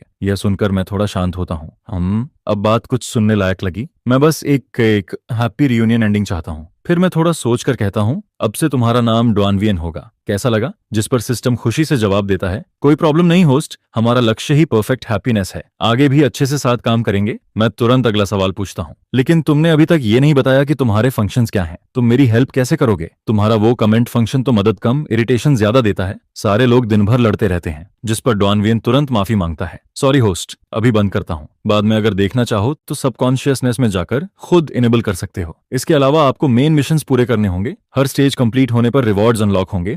सबसे बड़ा अंतिम रिवॉर्ड है सफेद बालों तक साथ निभाने वाला प्यार। अगर आपके पास लवर ना भी हो तब भी अकेले शांति से बूढ़े होने तक जीना अपने आप में एक ग्रैंड रिवॉर्ड माना जाएगा। मैं थोड़ा सस्पिशियस होकर पूछता हूँ, और अगर मेरी किस्मत खराब हुई और जिस इंसान को मैं चुनूं वही मुझे बिट्रे कर दे? जिस पर डॉनवियन तुरंत जवाब देता है, तो आप किसी भी समय पार्टनर बदल सकते हैं, नया चुना गया इंसान उसी रिवॉर्ड इनहेरिटेंस को आगे कैरी करेगा। मेल लीड सिस्टम हमेशा मेल लीड को फर्स्ट प्रायोरिटी देता है। यह सुनकर मैं काफी सेटिस्फाइड महसूस करता हूँ, लेकिन फिर मेरे दिमाग में एक और सवाल आता है। 2 दिन पहले तक मैं यूनिवर्सिटी स्टूडेंट था, फिर अचानक अब मैं 4 साल से मैरिड कैसे हूँ? ये आखिर हुआ कैसे? जिस पर डॉनवियन ऑकवर्ड होकर हंसता है। वो पहले मेरी एक्सप्लेनेशन सुनिए। स्टोरी शुरू होने के समय मैं आपको मेन हेडक्वार्टर्स लेकर गया था ताकि सर्वर कनेक्शन किया जा सके। आखिर नॉवेल कैरेक्टर्स को पूरी कहानी की अवेयरनेस नहीं होती, लेकिन अपग्रेड प्रोसेस में मैंने थोड़ा ज्यादा टाइम ले लिया। असल में हमें यहाँ 6 साल पहले पहुंचना चाहिए था, लेकिन हेडक्वार्टर्स का इंटरनेट बहुत लैग कर रहा था, जिससे मेरा अपग्रेड डिले हो गया। वहां का एक दिन इस छोटे वर्ल्ड के 1 साल के बराबर होता है। मैंने सोचा था ज्यादा से ज्यादा हम तुम्हारी शादी के समय लौटेंगे, लेकिन लौटते लौटते हालत इससे भी खराब हो गई। मैं तुरंत माथा पकड़ लेता हूँ। मैं खुद यूनिवर्सिटी स्टूडेंट हूँ और तुम भी, ऊपर से तुम्हारा सिस्टम इतना यूजलेस निकला। आखिर अपग्रेड में कर क्या रहे थे? जिस पर डॉनवियन थोड़ा शर्मिंदा होकर बोलता है, मैं इसी साल सिस्टम यूनिवर्सिटी से ग्रेजुएट हुआ हूँ और आप मेरे पहले होस्ट हैं। मैं तुरंत शॉक्ड होकर चीख पड़ता हूँ, क्या तुम भरोसेमंद हो भी या नहीं? अब तो मुझे तुम्हारी कैपेबिलिटी पर सीरियसली डाउट होने लगा है। लेकिन डॉनवियन पूरी सिंसेरिटी से जवाब देता है, मुझे खुद पर भरोसा है, मैं गारंटी देता हूँ कि आपको हैप्पीनेस मिलेगी। मैं कुछ देर चुप रहता हूँ, फिर धीरे से पूछता हूँ, तो इन 6 सालों में क्या मैं एग्जिस्ट करता था? जिस पर वो समझाता है, बिल्कुल, ये वर्ल्ड हमेशा से आपके साथ मौजूद था और नॉवेल प्लॉट के हिसाब से चलता रहा। इन 6 सालों तक वर्ल्ड प्रोग्राम खुद ऑटोमेटिकली चलता रहा, इंसानों की भाषा में कहें तो ऑटो प्ले मोड। यह सुनकर मैं और कंफ्यूज्ड हो जाता हूँ। अगर सब ऑटो मोड में चल सकता था तो फिर मेरी जरूरत ही क्या थी? लॉजिक से देखें तो कहानी में मैं वैसे ही बिहेव करता, ऑटो मोड भी वही रूट फॉलो कर रहा था, तो फिर मेरे और उस ऑटो वर्जन में फर्क क्या है? ऊपर से वो सब एक्शंस मेरी असली पर्सनालिटी से बिल्कुल अलग हैं। वो चीजें मैं कभी नहीं कर सकता।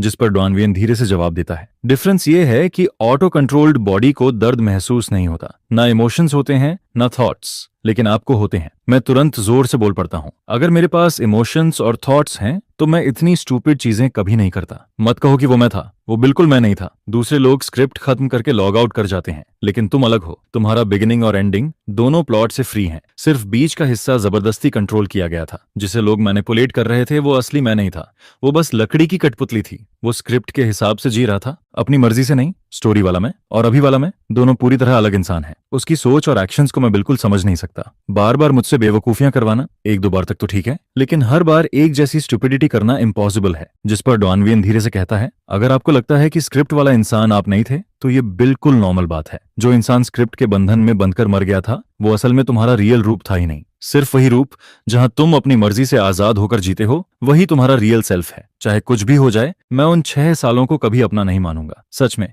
दिमाग पूरी तरह खराब हो गया था। मैं ऐसा बेहुदा काम कर ही नहीं सकता। सही याद आया, तुम्हारी एबिलिटी क्या है? मेरी एबिलिटी है टाइम को 3 बार पीछे घुमाना। अभी तुरंत मुझे 6 साल पहले वापस भेजो, हम मिशन को वहीं से शुरू करेंगे। जिस पर सिस्टम कहता है कि टाइम रिवाइंड सिर्फ थोड़े समय के लिए ही किया जा सकता है। ठीक है, तब फिलहाल इस स्किल को संभाल कर रखते हैं। वैसे मेन क्वेस्ट का नॉर्मल स्टेज क्या है? तुमने कहा ये मेन क्वेस्ट है, मतलब मेन क्वेस्ट के अलावा साइड क्वेस्ट भी होंगे, सही कहा ना? और क्या रिवॉर्ड में ब्लाइंड बॉक्स मिलता है? उसके अंदर क्या निकल सकता है? जिस पर वो जवाब देता है कि ये बात मुझे भी नहीं पता। साइड क्वेस्ट उन कैरेक्टर्स के हिसाब से ट्रिगर होंगे जिनसे तुम मिलोगे। उन्हें रैंडम तरीके से जारी किया जाएगा और तुम चाहो तो उन्हें कर सकते हो या इग्नोर भी कर सकते हो। यह सुनकर मुझे थोड़ा इंटरेस्ट आने लगता है। असल में इस प्रॉफिट वाले प्रोजेक्ट को जीतकर अपने हाथ में लेना सीधा मतलब था कि द फैमिली बाकी अनगिनत कंपनीज के बीच अपना रास्ता तोड़कर बाहर निकल आएगी। जिस पर उसी रात जब वीएनडीएन को टेंडर का रिजल्ट पता चलता है, वो खुद को वीएन कॉर्पोरेशन की बिल्डिंग के सबसे ऊपर वाले प्रेसिडेंट ऑफिस में बंद कर लेती है। पूरे फ्लोर पर उस समय सिर्फ वही अकेली मौजूद होती है। टेंडर रिजल्ट वाला ईमेल अभी भी कंप्यूटर स्क्रीन पर ठंडे तरीके से चमक रहा होता है और हर एक वर्ड उसकी आंखों में सुई की तरह चुभता रहता है। जिसके बाद वो धीरे से उठती है और floor to ceiling glass window के सामने जाकर हाई सिटी का चमकता हुआ नाइट व्यू देखने लगती है। वो जमीन जिसे वो पहले से अपनी कमर्शियल टेरिटरी का हिस्सा मान चुकी थी, अब जैसे उसकी नाकामी का मजाक उड़ा रही होती है। जिस पर वो पागलों की तरह सामान तोड़ना शुरू कर देती है। काफी देर तक गुस्सा निकालने के बाद वो हांफते हुए उस बिखरे हुए ऑफिस के बीच खड़ी रहती है। उसके लंबे बाल पूरी तरह बिखरे होते हैं और माथे पर पसीना जमा हो चुका होता है। तभी उसका फोन स्क्रीन अचानक चमकता है। कॉलर आईडी पर उसके फियांसे तेन्हात बाज का नाम दिखाई देता है, लेकिन वो कॉल उठाती नहीं, बस उस फ्लैश होते नाम को घूरती रहती है। उसकी आंखों में बेहद ठंडी और डरावनी डार्कनेस दिखाई देती है। 3 महीने पहले गवर्नमेंट प्रोजेक्ट जीतने के लिए और टी फैमिली से 500 मिलियन का इन्वेस्टमेंट हासिल करने के बदले वीएनडीएन ने टीएनएच एटीबीएच के साथ एक गैम्बलिंग एग्रीमेंट साइन किया था। प्रोजेक्ट के अंदर टी फैमिली को 15% शेयर्स मिलने थे और प्रोजेक्ट के बाहर अगले 3 सालों में उसे हर साल 20% इंटरेस्ट के साथ पूरा पैसा लौटाना था। साथ ही अपनी खुद की 8% ओरिजिनल शेयर्स को मॉर्गेज भी रखना था। इतना ही नहीं, उसने अपने पिता वीएन फोंग थाई के सामने मिलिट्री ऑर्डर तक साइन कर दिया था। हालांकि वीएन फोंग थाई अब फ्रंट लाइन से हट चुका था, लेकिन इस सेकंड टियर पावर सर्कल में सिर्फ ताकत को रिस्पेक्ट मिलता था। फैमिली फीलिंग्स की किसी को परवाह नहीं थी। ऊपर से घर में पहले ही बहुत सारे बच्चे थे और बाहर भी नाजायज औलादों की भरमार थी। इस बार वीएनडीएन की इतनी बुरी हार के बाद उसकी पोजीशन पूरी तरह हिल चुकी थी। अगली सुबह वीएनडीएनएम जबरदस्ती खुद को संभालती है और अपना मूड ठीक करने की कोशिश करती है। जिसके बाद वो खुद कुछ छोटी टेक कंपनी से कांटेक्ट करती है जिनके साथ पहले पार्टनरशिप की बात चल रही थी। फिर वो कुछ सेकेंडरी प्रोजेक्ट्स को आगे बढ़ाने लगती है ताकि शॉर्ट टर्म रिजल्ट्स दिखाकर अपने पिता का भरोसा वापस जीत सके। दोपहर होते ही तेनहात बाज के पिता तेचिन बिन्ह का कॉल आ जाता है, बिल्कुल वैसे ही जैसे उसने अंदाजा लगाया था। काफी देर तक दबाव डालने और ताने मारने के बाद कॉल खत्म हो जाता है, जिस पर वियन दीम के चेहरे की मुस्कान तुरंत गायब हो जाती है और उसकी आंखें डरावनी ठंडक से भर जाती हैं। कुछ सेकंड बाद वो फोन को जोर से महंगी डेस्क पर दे मारती है। सच में गुस्से से फट जाऊंगी। अब हर कोई मौका देखकर मुझे लात मारना चाहता है क्या? दूसरी तरफ तन्हा थियन गवर्नमेंट प्रोजेक्ट हासिल करने के बाद पहले से भी ज्यादा बिजी हो चुकी होती है, लेकिन चाहे वो कितनी भी व्यस्त क्यों ना हो, हर घंटे बॉडीगार्ड से भेजी गई मेरी रिपोर्ट जरूर पढ़ती रहती है। वो रिपोर्ट मेरे घर के हालात के बारे में होती है। 3 घंटे बीत चुके होते हैं, लेकिन मैं अभी तक अपने रूम से एक कदम भी बाहर नहीं निकला होता। तन्हा थियन हमेशा से मेरी सबसे ज्यादा चिंता करती आई है, जिस पर उसके दिल में धीरे धीरे शक पैदा होने लगता है। बच्चे अगर जरूरत से ज्यादा शांत रहें तो जरूर कुछ गड़बड़ कर रहे होते हैं, इसलिए वो तुरंत बॉडीगार्ड को दरवाजा नॉक करने और विला जाकर देखने का ऑर्डर देती है। यंग मास्टर, आप अंदर हैं क्या? जिस पर मैं गेम खेलते हुए जवाब देता हूँ, मैं गेम खेल रहा हूँ। क्या हुआ? बॉडीगार्ड तुरंत रिपोर्ट करता है, यंग मास्टर रूम में गेम खेल रहे हैं, कोई प्रॉब्लम नहीं है। यह सुनकर ही तन्हा थियन चैन की सांस लेती है। अगले कुछ दिनों तक दिन में तन्हा थियन कंपनी जाती रहती है और मैं घर पर बैठकर लगातार गेम खेलता रहता हूँ। बीच में मैंने बाहर जाने की कोशिश भी की, लेकिन हर बार तन्हा थियन ने साफ मना कर दिया और फिर रात होते ही हम दोनों उस गोल्डन चेन से बंध जाते हैं और एक बड़े बेड के दोनों किनारों पर 1 मीटर से ज्यादा दूरी पर सोते रहते हैं। सबसे बड़ी परेशानी ये थी कि जल्दी वेट बढ़ाने के लिए मुझे हर दिन एक्स्ट्रा मील्स खाने पड़ते थे, यहाँ तक कि सोने से पहले भी खाना पड़ता था। और जब मुझे वॉशरूम जाना होता तब भी तन्हा थियन को नींद से जगाना पड़ता, जिस पर आधी रात में बार बार उठने की वजह से उसकी स्लीप क्वालिटी लगातार खराब होती जाती है। कुछ समय बाद कंपनी के अंदर भी लोग चुपके चुपके गॉसिप करने लगते हैं कि मैंने उनकी कोल्ड सीईओ प्रिंसेस को पूरी तरह परेशान करके रख दिया है। उधर डीएनएम अपने पिता का भरोसा वापस पाने के लिए छोटी कंपनीज के साथ लगातार पार्टनरशिप्स करने में लगी रहती है। टेंडर हॉल में जब मैंने उसे बुरी तरह डांटा था और फिर उसके कॉल्स इग्नोर किए थे, तब वो काफी बेचैन हो गई थी, लेकिन उसे अब भी यही गलतफहमी थी कि आखिर में मैंने तन्हा थियन को रोककर उसकी मदद की थी, इसलिए उसे यकीन था कि मेरे दिल में अब भी उसकी जगह बाकी है। उसे लगता था कि मैं बस थोड़ा नाराज हूं, लेकिन अफसोस उसके नीचे काम करने वाले लोग इतने निकम्मे निकले कि चाहे तन्हा थियन आती या नहीं, वो प्रोजेक्ट फिर भी उसके हाथ से निकल ही गया। इसके बाद जब उसे पता चला कि उसकी मदद करने की वजह से मुझे हॉस्पिटल तक जाना पड़ा, तब वो फुर्सत निकालकर फेक कंसर्न वाले मैसेजेस भेजने लगती है, लेकिन मैं एक का भी रिप्लाई नहीं करता, जिस पर उसे लगने लगता है कि शायद किसी ने मेरी फ्रीडम रिस्ट्रिक्ट कर दी है, इसलिए मेरा कॉन्टैक्ट टूट गया और फिर वो मेरे पुराने नंबर पर लगातार मैसेजेस भेजती रहती है। फिलहाल उन्हें सेव रहने देता हूँ, बाद में सबूत की तरह इस्तेमाल करूंगा। देखा जाए तो इस दुनिया में आए मुझे आधा महीना हो चुका था। शुरुआत का वो नया और एक्साइटिंग एहसास अब इस कैद जैसी जिंदगी ने पूरी तरह खत्म कर दिया था। हर सुबह आंख खुलते ही वही शानदार लेकिन ठंडा बेडरूम नजर आता है। मैं शॉर्ट वीडियो स्क्रॉल करता रहता हूँ, दूसरों की रंगीन जिंदगी देखता रहता हूँ और इतना फोन चलाता हूँ कि उंगलियां तक दर्द करने लगती हैं। आखिरकार मैं बेड पर ढेर होकर फोन को एक तरफ फेंक देता हूँ और सिस्टम को आवाज लगाता हूँ, ओए सिस्टम,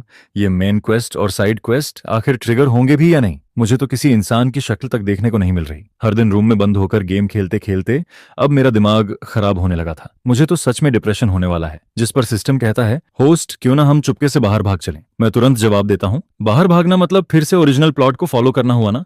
ओरिजिनल स्टोरी यही थी कि तन्हा थियन मुझे ऐसे कैद करके रखती है, फिर मैं भागता हूँ, उसके बाद वियन दीम दीम मुझे इस्तेमाल करके हर्ट करती है और आखिर में तन्हा थियन फिर से मुझे पकड़कर वापस ले आती है। ऊपर से अभी मेरी बॉडी इतनी कमजोर है कि कहीं बाहर गया तो सीधे मर ही जाऊंगा। यह सुनकर सिस्टम भी चुप हो जाता है। तुम्हारी बात में लॉजिक तो है, तब फिलहाल बॉडी रिकवरी पर फोकस करो। आखिर हेल्थ ही सबसे बड़ी पूंजी है। कोई भी मिशन करना हो उसके लिए मजबूत बॉडी चाहिए। और फिर अचानक उसे कुछ याद आता है, ओह हाँ, बॉडी रिकवरी की बात चली है तो याद आया, अगर तुम अपना वेट नॉर्मल लेवल तक वापस ले आते हो तो इसे हैप्पीनेस गोल का फर्स्ट स्टेज कंप्लीट माना जाएगा। मैं चौंक कर बोलता हूँ, क्या मतलब? सिर्फ बॉडी ठीक करना भी गोल कंप्लीट माना जाएगा? जिस पर सिस्टम समझाता है, बिल्कुल, हैप्पी एंडिंग की शुरुआत हेल्दी बॉडी और हेल्दी माइंड से होती है। मैं फिर पूछता हूँ, तो हेल्दी की डेफिनेशन क्या है? कम से कम तुम्हारे बेसिक स्टैट्स नॉर्मल होने चाहिए, कोई बीमारी नहीं होनी चाहिए, और अभी तुम्हारे लिए सबसे जरूरी है जल्दी से बॉडी में फ्लैश वापस लाना। मैं बेबस होकर बोलता हूँ, मैं आधे महीने से लगातार खा रहा हूँ, तब जाकर मुश्किल से 1-2 किलो बढ़ा है। सिस्टम तुरंत जवाब देता है, तुम्हारी हाइट 1.88 मीटर है, कम से कम 70 किलोग्राम तो होना ही चाहिए, इससे नीचे तो तुम पूरे स्केलेटन लगते हो। जिस पर मैं नीचे झुककर अपनी सूखी बॉडी को देखता हूँ और चुपचाप सिर हिला देता हूँ, फिर फोन को एक तरफ फेंक कर मन ही मन फैसला करता हूँ, लगता है अब और ज्यादा खाना ठूंसना पड़ेगा। इसके बाद मैं धड़धड़ाते हुए नीचे किचन की तरफ भागता हूँ। मावू, आज से मेरे लिए एक्स्ट्रा न्यूट्रिशन वाला खाना बनाना, जो भी चीज बॉडी के लिए फायदेमंद हो सब बना देना। जिस पर माँ वो मुस्कुराकर कहती है, यंग मास्टर चिंता मत करो, मैं आपको इतना ताकतवर बना दूंगी कि पहचान नहीं पाओगे। लेकिन लगता है माँ वो ने मेरी बात का मतलब थोड़ा ज्यादा ही अलग समझ लिया था। रात के डिनर टेबल पर मैं सामने रखे ढेर सारे डिलीशियस फूड को देखकर सीधे टूट पड़ता हूँ। वहीं दूसरी तरफ तन्हा थियन की नजर धीरे धीरे पूरे टेबल पर घूमती है। ग्रिल्ड ऑनियस्टर, मीडियम रेयर स्टेक, ताजी डीप सी फिश, हरे प्याज वाला egg dish, special chicken soup और साथ में वुल्फ बेरी टी तक रखी हुई थी। पूरा मेन्यू देखकर साफ लग रहा था कि ये पूरा मसल गेन पैकेज है। जिस पर मावू समझाती है, मिस आपने ही तो आफ्टरनून में खास इंस्ट्रक्शन दिया था। यंग मास्टर ने कहा कि अब से उन्हें बॉडी नरिशमेंट वाला खाना चाहिए। यह सुनकर तान्हा थिएन के होंठ हल्के से फड़कते हैं। फिर वो मेरी तरफ देखती है और मैं तो पूरी दुनिया भूलकर खाने में लगा हुआ था। एक हाथ में ऑयस्टर पकड़कर सूप पी रहा था और दूसरे हाथ से स्टेक काट काट कर मुंह में भर रहा था। तन्हा थिएन आंखें बंद करके गहरी सांस लेती है, फिर हाथ के इशारे से माँ वू को बाहर भेज देती है। डाइनिंग रूम में अब सिर्फ कटोरियों की हल्की आवाज और मेरे लगातार चबाने की आवाज गूंज रही होती है। वो धीरे से पूछती है, इतना स्वादिष्ट है क्या? मैं तुरंत चमकती आंखों से जवाब देता हूँ, बहुत स्वादिष्ट। माँ वो की कुकिंग तो गॉड लेवल है। ये सूप तो कमाल का है। इतना बोलकर मैं बिना इमेज की परवाह किए सीधे गूज मीट उठाकर खाने लगता हूँ। तान्हा थिएन बस चुपचाप मुझे देखती रहती है। इस समय मेरी आंखों में सिर्फ खाने के लिए प्योर लव दिखाई दे रहा होता है, बाकी किसी चीज का नामो निशान तक नहीं था। जिस पर उसे अचानक एहसास होता है कि वो अभी जो बेकार की डार्क थॉट्स सोच रही थी, शायद वो जरूरत से ज्यादा सोच रही थी। इसके बाद वो भी धीरे से चॉपस्टिक्स उठाकर खाना शुरू कर देती है। मैं तुरंत बोलता हूँ, तुम भी जल्दी खाओ, इतना सारा खाना है, अगर नहीं खाओगी तो मैं सब खत्म कर दूंगा। यह बोलकर मैं अपने लिए फिर से सूप का बड़ा बाउल भर लेता हूँ। अब मैं पूरी सीरियसनेस के साथ वेट गेन मिशन पूरा करना चाहता था। दूसरी तरफ तन्हा थिएन मुझे ऐसे खाते हुए देखती है जैसे कोई ड्रैगन सब निकल रहा हो। उसकी आईलिड्स लगातार फड़कने लगती हैं। फिर वो कैजुअल तरीके से बोलती है, थोड़ा धीरे खाओ, ऐसे खाना मत ठूंसो, पिछली बार की तरह फिर हॉस्पिटल मत पहुंच जाना। लेकिन मैं अंदर से बहुत खुश था। मैं तो बस यही कैलकुलेशन कर रहा था कि आज की मील से कितने ग्राम फ्लैश और बढ़ेंगे। उधर सिस्टम भी लगातार मेरी कैलोरी इंटेक मॉनिटर कर रहा होता है। फिलहाल सब कुछ सेफ लिमिट के अंदर था, जिस पर मैं और निश्चिंत होकर फिर से ग्रीन ऑनियन फ्राइड एग उठाकर खाने लगता हूँ। मुझे इतने मजे से खाते देखकर तान्हा थिएन का मूड भी काफी अच्छा हो जाता है। धीरे धीरे रात गहराने लगती है। वो मुझसे 1 मीटर से भी कम दूरी पर बेड के दूसरी तरफ लेटी होती है, लेकिन आज उसकी बॉडी टेम्परेचर थोड़ा ज्यादा महसूस हो रहा था। उसका माइंड भी हल्का हल्का डिस्टर्ब होने लगता है। हाल के दिनों में कियो थान का बिहेवियर सच में ऐसा लग रहा था जैसे उसने सब कुछ भूल चुका हो। पिछले कई सालों की बातें किसी एक्टिंग की तरह नहीं लग रही थीं। इतनी लंबी दूरी और कोल्डनेस कोई इंसान फेक नहीं कर सकता और ना ही इतना रियल दिखा सकता है। जिस पर तन्हा थिएन का मन अनजाने में उन दिनों की तरफ लौटने लगता है जब वो 20 साल की भी नहीं हुई थी। वो खूबसूरत यूथ वाले दिन जिन्हें वो बहुत पहले पीछे छोड़ चुकी थी। जो फीलिंग्स उसने समझा था कि खत्म हो चुकी हैं, वो अब फिर से धीरे धीरे जागने लगी थी। इतने सारे डिसअपॉइंटमेंट के बाद भी मेरे अंदर की सिंसियरिटी देखकर उसका दिल फिर से तेज धड़कने लगता है। लेकिन मुझे उसके दिल की इन उथल पुथल का जरा भी अंदाजा नहीं था। शुरुआत में मैं उसके साथ एक रूम और एक बेड शेयर करने को लेकर काफी रेसिस्टेंट था, लेकिन आधा महीना साथ रहने के बाद मुझे धीरे धीरे यकीन होने लगा कि तन्हा थिएन बस मुझे वियन दीम दीम से दूर रखना चाहती है और मेरी सेफ्टी प्रोटेक्ट करना चाहती है। इसके अलावा उसके मन में शायद कोई और हिडन इंटेंशन नहीं थी। ऐसे ही देखते देखते हमें साथ रहते हुए पूरा 1 हफ्ता गुजर जाता है। क्योंकि मैं हर दिन काफी ज्यादा खा रहा था, इसलिए मेरा वेट भी साफ तौर पर बढ़ने लगा था। पहले जो हाथ पैर बिल्कुल सूखे हुए लगते थे, उनमें अब थोड़ा फ्लैश वापस आने लगा था। एक सुबह मैं चुपके से इलेक्ट्रॉनिक स्केल पर चढ़ता हूँ। जैसे ही वेट 55 किलोग्राम पर रुकता है, मैं खुद को रोक नहीं पाता और गर्व से मुस्कुरा उठता हूँ। फिर मिरर के सामने खड़े होकर खुद को अलग अलग एंगल से देखने लगता हूँ। लेकिन दूसरी तरफ जो तन्हा थिएन हर दिन मेरे साथ लेवल अप कर रही थी, उसके अंदर जैसे कोई आग धीरे धीरे भड़कने लगी थी। वो आग रात में उसे बेचैन कर देती थी। आखिर उसकी हेल्थ कोई कमजोर नहीं थी और धीरे धीरे वही फीलिंग उसके लिए एक साइलेंट टॉर्चर बनती जा रही थी। वो अक्सर आधी रात में अचानक जाग जाती और कमरे की हल्की रोशनी में चुपचाप मुझे सोते हुए देखती रहती, जबकि मैं इन सब बातों से पूरी तरह बेखबर था। मुझे ऐसे बेफिक्र सोते देखकर उसके दिल की वो जलती हुई फीलिंग्स आखिरकार एक लाचार सांस में बदल जाती हैं। शायद अभी धीरे धीरे आगे बढ़ना ही बेहतर होगा। वो ना तो मुझे जगाने की हिम्मत कर पा रही थी, ना ही ठंडे पानी से नहाकर खुद को जबरदस्ती शांत कर पा रही थी, और ना ही मुझसे खुलकर अपनी हालत के बारे में कुछ कह पा रही थी। और फिर एक और लंबी रात गुजरने लगती है। वही जलती हुई बेचैनी फिर से उसके अंदर उमड़ पड़ती है, बल्कि इस बार पहले से भी ज्यादा तीव्र, जिस पर तन्हा थिएन के माथे पर हल्का पसीना उभर आता है। वो धीरे से ब्लैंकेट हटाती है, फिर चाबी निकालकर अपने हाथ की हैंडकफ खोल देती है। उधर मैं गहरी नींद में था, लेकिन आदत से मजबूर होकर करवट बदलते हुए उसके और करीब लुढ़क जाता हूँ। मेरा हाथ सीधे उसकी बांह की स्किन को छू जाता है, जिस पर तन्हा थिएन ऐसे घबरा जाती है जैसे किसी ने उसके दिल पर अटैक कर दिया हो। वो लगभग भागते हुए बाथरूम की तरफ दौड़ पड़ती है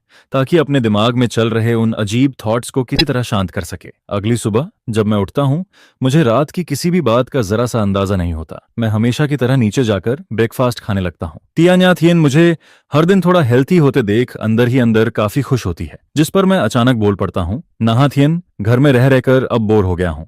मैं बाहर जाना चाहता हूँ और मुझे लगता है कि अब मुझे कोई जॉब भी ढूंढ लेनी चाहिए। हर दिन तुम्हारे घर में पड़े रहना अच्छा नहीं लग रहा। यह सुनकर तानहाथियन अचानक हंस पड़ती है। तुम सच में पहले जैसे ही हो। जब खुद को कोसना शुरू करते हो तो किसी को नहीं छोड़ते, यहाँ तक कि खुद को भी नहीं। फिर वो थोड़ा सीरियस होकर कहती है, तुम जानते हो ना कि मैं तुम्हें बाहर नहीं जाने देना चाहती। मैं तुरंत मुंह फुलाकर बोलता हूँ, लेकिन मैं घर में सड़ने वाला हूँ। मैं कोई वो वाला कियूथान नहीं हूँ जो किसी लड़की के लिए मरने मारने पर उतर आए। मैं तो 20 साल वाला कियूथान हूँ। मैं आगे बढ़ना चाहता हूँ, मेहनत करना चाहता हूँ, पॉजिटिव जिंदगी जीना चाहता हूँ। मुझे जॉब चाहिए, चाहे कोई भी काम हो। नहीं आता तो सीख लूंगा, लेकिन मैं हर समय तुम्हारे घर में पाला जाने वाला पेट नहीं बनना चाहता। अभी तो खुद को इंसान से ज्यादा डॉग या कैट जैसा फील कर रहा हूँ। जिस पर सिस्टम तुरंत एक्साइटेड होकर बोल पड़ता है, होस्ट, अभी आप इतने कूल लग रहे हो। यही तो आपका रियल रूप है। वो ओरिजिनल प्लॉट वाला इंसान आपका असली सेल्फ था ही नहीं। और फिर वो आगे बोलता है, देखो, नेटिजन्स भी आपकी तारीफ कर रहे हैं। आप बस अपनी जिंदगी खुद कंट्रोल करना चाहते हो। जरूरी नहीं कि बहुत आउटस्टैंडिंग बनो, लेकिन कम से कम अपने फैसले खुद लेने का हक तो हो। मैं मन ही मन सिर हिलाता हूँ। अभी मैं सबसे ज्यादा यही चाहता हूँ कि काम करूं, पैसे कमाऊं, सोसाइटी में वापस जाऊं, इंडिपेंडेंट बनूं और फिर से खुद जैसा इंसान बनूं। यह सुनकर तानहाथियन कुछ सेकंड तक मुझे चुपचाप देखती रहती है। उसकी आंखों में हल्की नॉस्टैल्जिया उभर आती है। मैंने बहुत सालों बाद तुम्हारा ये रूप देखा है। और फिर अचानक बोल पड़ती है, ठीक है, तुम मेरे असिस्टेंट बनोगे, हर दिन मेरे साथ रहोगे, कोई दूसरा ऑप्शन नहीं है। मैं तुरंत मुंह बनाकर बोलता हूँ, नाहाथियन, तुम फिर से अनहैप्पी लग रही हो। अपना एक्सप्रेशन देखो जरा, तुम्हारी आंखें भी डरावनी हो गई हैं। अच्छा ठीक है, मान गया, तुम्हारा असिस्टेंट बन जाऊंगा। मैं जानबूझकर ड्रामा करते हुए बोलता हूँ, वैसे दिन के 24 घंटे तुम्हारे साथ रहना सोचकर ही घुटन हो रही है। अब खुश? जिस पर वो धीरे से जवाब देती है, मैं ऐसा सिर्फ इसलिए कर रही हूँ क्योंकि मुझे डर है कि तुम मुझे धोखा देकर भाग जाओगे, कहीं जॉब का बहाना बनाकर फिर से उस VNDN के पास ना चले जाओ और फिर वही ड्रामा शुरू हो जाए जहां मुझे तुम्हें बचाने भागना पड़े। यह सुनकर मुझे अचानक सिस्टम की वो बात याद आती है जिसमें उसने बताया था कि पिछले टाइमलाइन में VNDN को खुद खत्म करने के बाद द NHTN भी मेरे पीछे चली गई थी। सच कहूं तो मुझे आज तक समझ नहीं आया कि तन्हाथियन आखिर मुझसे इतना प्यार कैसे कर बैठी। हमारी रिलेशनशिप तो हमेशा नॉर्मल ही थी।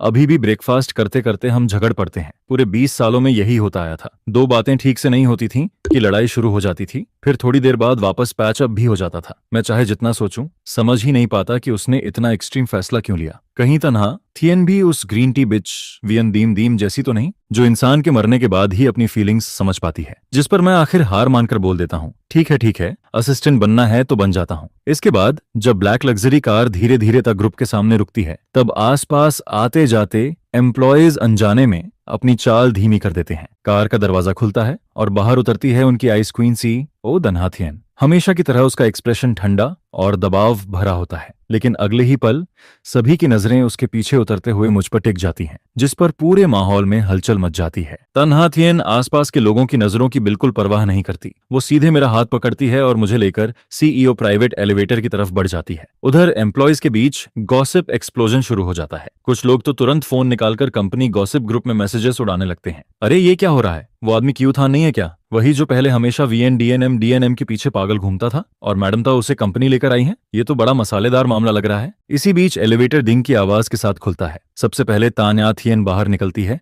और मैं उसके पीछे पीछे चलता हूँ। टॉप फ्लोर के सारे एम्प्लॉयज तुरंत अपनी सीट पर सीधे बैठ जाते हैं, जिस पर तानहाथियन सीधे बोलती है, मेरे ऑफिस में आओ। जी ताटोंग। असिस्टेंट चू तुरंत अपना गॉसिप वाला चेहरा समेटकर हमारे पीछे चल पड़ती है। गुड मॉर्निंग ताटोंग, आपने बुलाया? लेकिन तानहाथियन के बोलने से पहले ही मैं एक्साइटेड होकर बोल पड़ता हूँ, सिस्टर चू, मेरे लिए भी एक डेस्क अरेंज कर दीजिए, आज से मैं भी यहाँ काम करूंगा। ये सुनकर असिस्टेंट चू पूरी तरह शॉक हो जाती है। उसे तो अपने कानों पर यकीन ही नहीं होता। जिस इंसान ने हमेशा कंपनी में प्रॉब्लम्स ही क्रिएट की थीं, वो आज खुद जॉब मांग रहा था। ये खबर किसी ब्रेकिंग न्यूज से कम नहीं थी। जिस पर वो कंफर्मेशन के लिए तानहाथियन की तरफ देखती है और तानहाथियन हल्के से सिर हिलाते हुए कहती है, मेरे ऑफिस में एक एक्स्ट्रा डेस्क लगवा दो। शुरुआत में इसे सिंपल वर्क दिया जाएगा। लेकिन मैं तुरंत विरोध करता हूँ, नहीं, मैं बाहर सबके साथ बैठकर काम करना चाहता हूँ। जिस पर तानहाथियन बिना मुझे देखे ठंडे स्वर में बोलती है, जैसा मैंने कहा है वैसा करो। मेरी रिक्वेस्ट सीधा रिजेक्ट हो जाती है और जैसा मैंने पहले ही सोचा था, तानहाथियन अब पूरी तरह डिक्टेटर बन चुकी थी। वो मुझे घूरते हुए वार्निंग देती है, अगर जॉब का बहाना बनाकर भागने की कोशिश की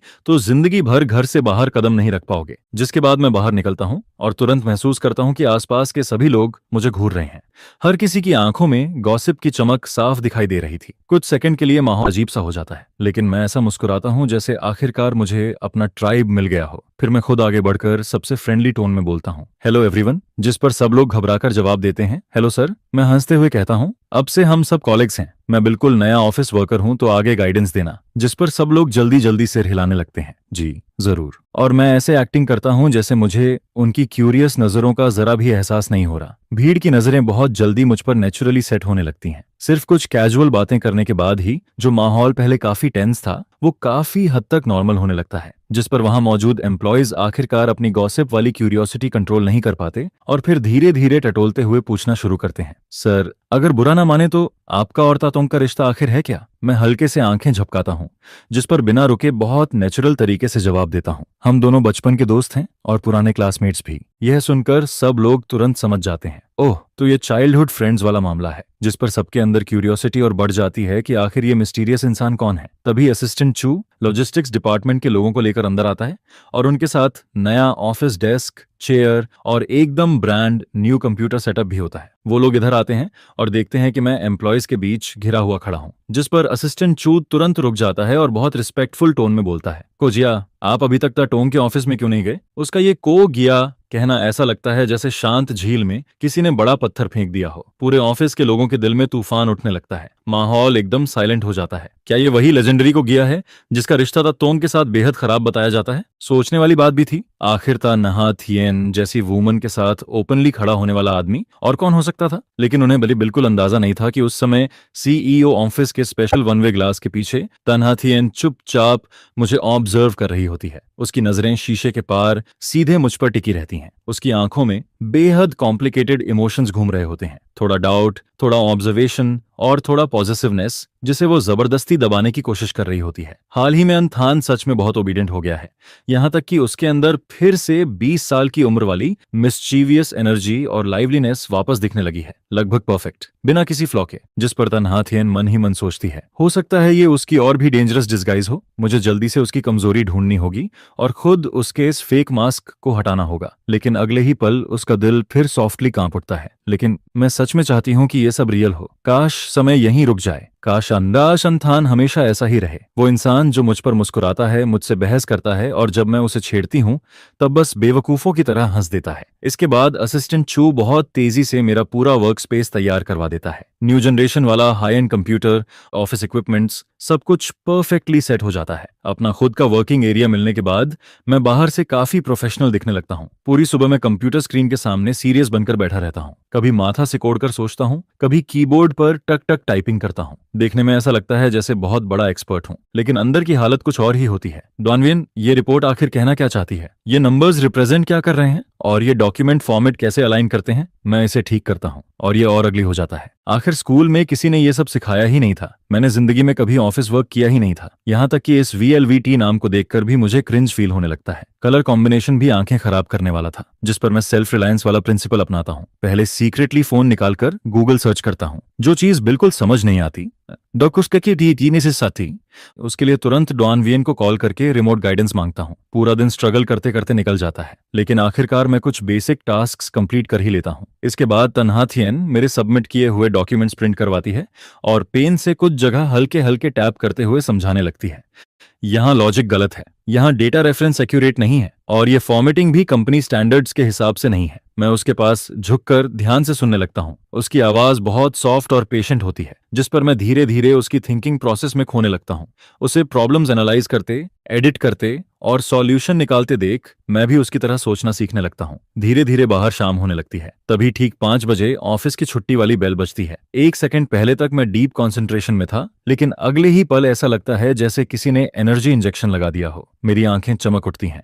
मैं लाइटनिंग स्पीड से फाइल सेव करता हूँ, कंप्यूटर शट डाउन करता हूँ और एकदम स्मूथ मूवमेंट में खड़ा हो जाता हूँ। हो गया। मैं खुशी से बाहर भागने ही वाला होता हूँ कि तभी तन्हा थियन पीछे से बोलती है, अंथन तुम रिवाइज्ड रिपोर्ट वापस नहीं लोगे? जिस पर मैं बिना पीछे मुड़े जवाब देता हूँ, कल कंटिन्यू कर लूंगा। लेबर लॉ में लिखा है काम खत्म मतलब घर जाओ। मैं सीधे बाहर निकलने लगता हूँ और पीछे एम्प्लॉयज मुझे एडमिरेशन भरी नजरों से देखते रहते हैं। आखिर कौन इंसान टाइम पर छुट्टी नहीं चाहता, लेकिन मेरी फ्रीडम ज्यादा देर नहीं टिकती। सॉरी को गया। ताटोंग ने खास इंस्ट्रक्शन दिया है कि आप अकेले कंपनी से बाहर नहीं जा सकते, जिस पर मैं तुरंत कंप्लेन करता हूँ। नहाथियन, तुम चाहती हो मैं ओवर टाइम करूं? अभी तो छुट्टी का टाइम हो गया। वो बिल्कुल काम तरीके से जवाब देती है, मैं तुम्हें ट्रिपल ओवर टाइम सैलरी दूंगी। और वैसे भी कौन सा एम्प्लॉय बॉस से पहले भागता है? दूसरी कंपनी में होते तो कब के निकाल दिए गए होते। मैं फोन कसकर पकड़ता हूँ, दूर खड़े एलिवेटर को देखता हूँ और आखिरकार हार मानकर वापस मुड़ जाता हूँ। फिर एलिवेटर में घुस जाता हूँ। टॉप फ्लोर की लाइट्स एक बार फिर मेरे लिए जल उठती हैं। ओवर टाइम सबसे ज्यादा हेट करता हूँ मैं चुपचाप तन्हा थियन के पीछे एलिवेटर में खड़ा रहता हूँ। इस बार माहौल पहले से ज्यादा साइलेंट होता है। जब तन्हा थियन मुझे कार से द फैमिली मैंशन वापस लेकर पहुंचती है, तब तक रात हो चुकी होती है, जिस पर आंट लियू पहले ही डिनर तैयार कर चुकी होती है। गर्म सूप और टेस्टी डिशेस टेबल पर फैमिली वॉर्मथ के साथ रखी होती हैं। हम दोनों चुपचाप डिनर खत्म करते हैं। इसके बाद मैं सीधे बेडरूम में जाकर बेड पर फैल जाता हूँ और गेम खेलने लगता हूँ, जबकि तन्हा थियन स्टडी रूम में जाकर फिर से काम करने लगती है। कुछ देर बाद उसका फोन वाइब्रेट होता है। बाहर चलना है? सुना है आज तुम अपने हस्बैंड को ऑफिस लेकर गई थी, कैसा रहा सब? जिस पर तन्हा थियन इरिटेटेड होकर जवाब देती है, कहीं नहीं जा रही और कुछ खास नहीं हुआ। लेकिन सामने वाला तुरंत बोल पड़ता है, मुझे बेवकूफ मत बनाओ, तुम दोनों पूरे दिन साथ रहे, ना लड़ाई हुई ना कोल्ड वॉर, ये तो मिरेकल से भी रेयर है। तन्हा थियन आखिर कैजुअली बोल देती है, वो मेमोरी लॉस का शिकार हो गया है। इसके बाद वो और रिप्लाई करना बंद कर देती है। करीब 1 घंटे बाद डोरबेल बजती है। आंट लियू दरवाजा खोलती है और सामने को निम निम मुस्कुराती हुई खड़ी होती है। वो बड़े आराम से अंदर आती है, जैसे घर उसका अपना हो। ओहो, तो फैमिली की बड़ी मैडम, मैं आ गई। वो ऊपर मौजूद तन्हा थियन को मैसेज भेजती है, तुम्हारा हस्बैंड कहाँ है? जिस पर तन्हा थियन इंस्टिंक्टिवली बेडरूम के बंद दरवाजे की तरफ देखती है। सिर्फ गॉसिप सुनने के लिए ये लड़की खुद यहाँ भागी चली आई थी। सियोनियम नेम तुरंत एक्साइटेड होकर बोलती है, ऑब्वियसली तुम दोनों अगर बिना लड़ाई के रह रहे हो तो ये किसी मिरेकल से कम नहीं है, इसलिए मैं खुद अपनी आंखों से देखने आई हूँ। को निम निम की आंखों में तुरंत एक्साइटमेंट चमकने लगती है, जिस पर तन्हा थियन बिल्कुल फ्लैट टोन में जवाब देती है, हम लोग जू के बंदर नहीं है जो तुम्हें स्पेशली देखने आने की जरूरत पड़े। लेकिन फिर को निम निम तुरंत टॉपिक बदलते हुए बोल पड़ती है, वैसे एक बात बता, अंथान तो हमेशा उस वियन दीम दीम के पीछे पागल रहता था ना, फिर अचानक इतनी जल्दी पर्सनालिटी चेंज कैसे हो गई? कहीं फिर से तुझे बेवकूफ तो नहीं बना रहा? पहले वाला क्यूथान सच में वियन दीम दीम के लिए बहुत तमाशे कर चुका था। जिस पर को निम निम तन्हा थियन की बेस्ट फ्रेंड होने के नाते कई बार उसके साथ बैठकर शराब पीकर दुख बांट चुकी थी। वो सब याद करके आज भी उसके अंदर हल्का डर बैठा हुआ था। यह सुनकर तन्हा थियन की आंखों में बहुत हल्की सॉफ्टनेस उभरती है, उसे मेमोरी लॉस हो गया है। लेकिन कौ निम निम तुरंत मुंह बनाकर बोलती है, छोड़ना, पिछली बार भी उसने फेक मेमोरी लॉस का ड्रामा करके तुझे सॉफ्टन करने की कोशिश की थी, इस बार शायद एक्टिंग अपग्रेड कर ली होगी। जिस पर तन्हा थियन धीमे से जवाब देती है, इस बार सच में मेमोरी लॉस हुआ है, उसे अब वीएन डीएन डीएन कौन है ये तक याद नहीं। सो नियम नियम फिर भी सस्पिशियस होकर बोलती है, कहीं एक्टिंग स्किल्स इंप्रूव हुई हो तो? नाथियन, इस बार दोबारा ट्रैप मत हो जाना। उसकी बात खत्म भी नहीं होती कि तभी ऊपर सेकंड फ्लोर से डोर खुलने की आवाज आती है। दोनों एक साथ ऊपर देखते हैं। मैं घर के कैजुअल कपड़ों में आराम से बाहर निकलता हूँ, रेलिंग के सहारे खड़े होकर नीचे देखता हूँ। मेरी आंखों में थोड़ा अनफैमिलियर फीलिंग और क्यूरियोसिटी दिखाई देती है, जिस पर कौ निम निम तुरंत खड़ी हो जाती है और ऑकवर्ड स्माइल के साथ बोलती है, हेलो जीजा जी, क्या हमारी बातें ज्यादा लाउड थीं? हमने आपको डिस्टर्ब कर दिया क्या? मैं धीरे धीरे स्टेयर्स से नीचे आता हूँ और हल्के से सिर हिलाकर ग्रीटिंग देता हूँ, काफी पोलाइट लेकिन डिस्टेंस बनाए रखते हुए। हेलो। उसी समय मैं दिमाग में तुरंत सिस्टम दोआन वियन को आवाज लगाता हूँ, ये कौन है? जिस पर सिस्टम तुरंत जवाब देता है, को निम्न फीमेल लीड की स्टार्टअप डेज वो बेस्ट फ्रेंड है। दोनों का रिश्ता बहुत क्लोज है और वो इकलौती इंसान मानी जाती है जो तन्हा थियन को खुलकर कुछ भी बोल सकती है। ये सुनकर मैं तुरंत समझ जाता हूँ। फिर कॉनिमनिम की इन्वेस्टिगेटिंग नजरों को इग्नोर करते हुए किचन की तरफ बढ़ जाता हूँ और फ्रिज से 2 मिनरल वाटर बॉटल्स निकाल लेता हूँ। मेरे जाते ही कॉनिमनिम एक्साइटमेंट में धीरे से बोल पड़ती है, अभी उसने मुझ पर स्माइल किया और खुद पहले हेलो भी बोला। पहले तो हर बार मुझे देखकर फ्यूनरल फेस बना लेता था, जिस पर तन्हा थियन काम होकर जवाब देती है, लगता है सच में मेमोरी लॉस हुआ है। क्योथान की मेमोरीज 20 साल की उम्र पर रुक गई हैं। बात की सारी बातें वो भूल चुका है। सियोनियम नेम तुरंत खुश होकर बोलती है, ये तो सेलिब्रेशन वाली बात है, चल बाहर चलते हैं, कुछ ड्रिंक्स लेते हैं, आज मैं ट्रीट दूंगी। तन्हा थियन कुछ सेकंड के लिए चुप रह जाती है, फिर धीरे से सिर हिलाती है, ठीक है। जिस पर कॉ निम निम तुरंत टीजिंग स्माइल के साथ बोलती है, अभी से हस्बैंड की चिंता शुरू हो गई? नाथियन, कहीं तू फिर से उससे प्यार तो नहीं करने लगी? लेकिन तानहाथियन उसकी बात इग्नोर कर देती है। वो मास्टर बेडरूम के दरवाजे तक जाती है और धीरे से नॉक करती है। अंदर से मेरी थोड़ी लेजी आवाज आती है, आ जाओ। दरवाजा खुलते ही मैं सोफा पर पैर चढ़ाकर बैठा होता हूँ। उंगलियां फोन स्क्रीन पर तेजी से चल रही होती हैं। गेम में सिचुएशन काफी इंटेंस लग रही होती है। स्क्रीन की लाइट मेरे फोकस्ड साइड फेस पर पड़ रही होती है, जैसे मैं पूरी तरह अपनी दुनिया में खो गया हूँ। जिस पर तन्हा थियन धीरे से बोलती है, क्यों थान, मैं को निम निम के साथ थोड़ी ड्रिंक्स के लिए बाहर जा रही हूँ, शायद देर हो जाए। मैं बिना सिर उठाए जवाब देता हूँ, हाँ हाँ जाओ ना, मैंने तुम्हें किसी गोल्डन डॉग चेन से बांधकर थोड़ी रखा है। मेरे ये बोलते ही तन्हा थियन का शरीर हल्का सा स्टिफ हो जाता है। वो बात जैसे सीधा उसके दिल में चुभ जाती है। वो कुछ कहना चाहती है, लेकिन सारे शब्द गले में अटक जाते हैं। आखिर में सिर्फ एक बिटर साइलेंस बचता है। वो मुझे काफी देर तक देखती रहती है, फिर धीरे से दरवाजा बंद करके बाहर चली जाती है। इसके बाद दोनों एक बार में पहुंचती हैं। चारों तरफ डिम लाइट्स, लाउड म्यूजिक और शराब की स्मेल फैली हुई होती है। तन्हा थियन बिना कुछ बोले लगातार 2 स्ट्रॉन्ग ड्रिंक्स खत्म कर देती है, जिस पर को निम निम तुरंत घबरा जाती है। अरे धीरे, तुझे क्या हो गया? लेकिन तीसरा ग्लास आते ही तन्हा थियन उसे भी एक ही सांस में खत्म कर देती है। फिर धीरे से बोलती है, क्या मैं उसे जरूरत से ज्यादा स्पॉइल कर रही हूँ? जिस पर को निम निम तुरंत जवाब देती है, तू उसे प्रोटेक्ट कर रही है। पहले जब भी तू उसे खुला छोड़ती थी, वो सीधे VNDN के पास भाग जाता था और फिर ढेर सारी प्रॉब्लम्स क्रिएट करता था। हर बार आखिर क्लीनअप तुझे ही करना पड़ता था। अब उसे मेमोरी लॉस हुआ है, सिचुएशन क्लियर नहीं है, इसलिए ज्यादा केयरफुल रहना जरूरी है। अगर फिर कुछ हो गया तो? लेकिन तन्हा थियन धीमी आवाज में बोलती है, उसे बंधा हुआ रहना पसंद नहीं तो मत बांध, लेकिन खुद को भी मत तोड़। तन्हा थियन बस एम्बर कलर ड्रिंक को ग्लास में घूमते हुए देखती रहती है, फिर धीरे से बोलती है, लेकिन अब वो प्रॉब्लम्स क्रिएट नहीं कर रहा, कम से कम थोड़ी शांति तो है। सोनियम नियम धीरे से समझाती है, फीलिंग्स को फोर्स नहीं कर सकते, धीरे धीरे सब ठीक होगा। लेकिन तन्हा थियन जैसे उसकी बात सुन ही नहीं रही होती। वो फिर खुद के लिए एक और ग्लास भर लेती है, जिस पर कौन निम निम हेल्पलेस होकर सिर हिला देती है। उसे समझ आ जाता है कि आज रात उसे ड्रिंकिंग पार्टनर बनना ही पड़ेगा। दोनों की ब्यूटीफुल अपीयरेंस पहले से ही बार में काफी अटेंशन खींच रही होती है। ज्यादा देर नहीं गुजरती कि एक लंबा आदमी ड्रिंक लेकर उनके पास आकर बैठ जाता है। वो मुस्कुराते हुए बोलता है, हेलो ब्यूटीफुल लेडीज, अकेले शराब पीना बोरिंग नहीं लगता? क्या मैं ज्वाइन कर सकता हूँ? जिस पर कौन निम निम पोलाइट तरीके से बोलती है, सॉरी मेरी फ्रेंड मैरिड है। लेकिन वो आदमी शेमलेस स्माइल के साथ जवाब देता है, मैरिड होने से फ्रेंडशिप थोड़ी रुक जाती है। वैसे भी मैडम का मूड ठीक नहीं लग रहा, थोड़ा बात कर लेते हैं। इस बार तन्हा थियन खुद कोल्ड वॉइस में बोलती है, मैं शादीशुदा हूँ। उस आदमी की स्माइल थोड़ी स्टिफ हो जाती है। उसकी नजर तन्हा थियन की खाली रिंग फिंगर पर जाती है।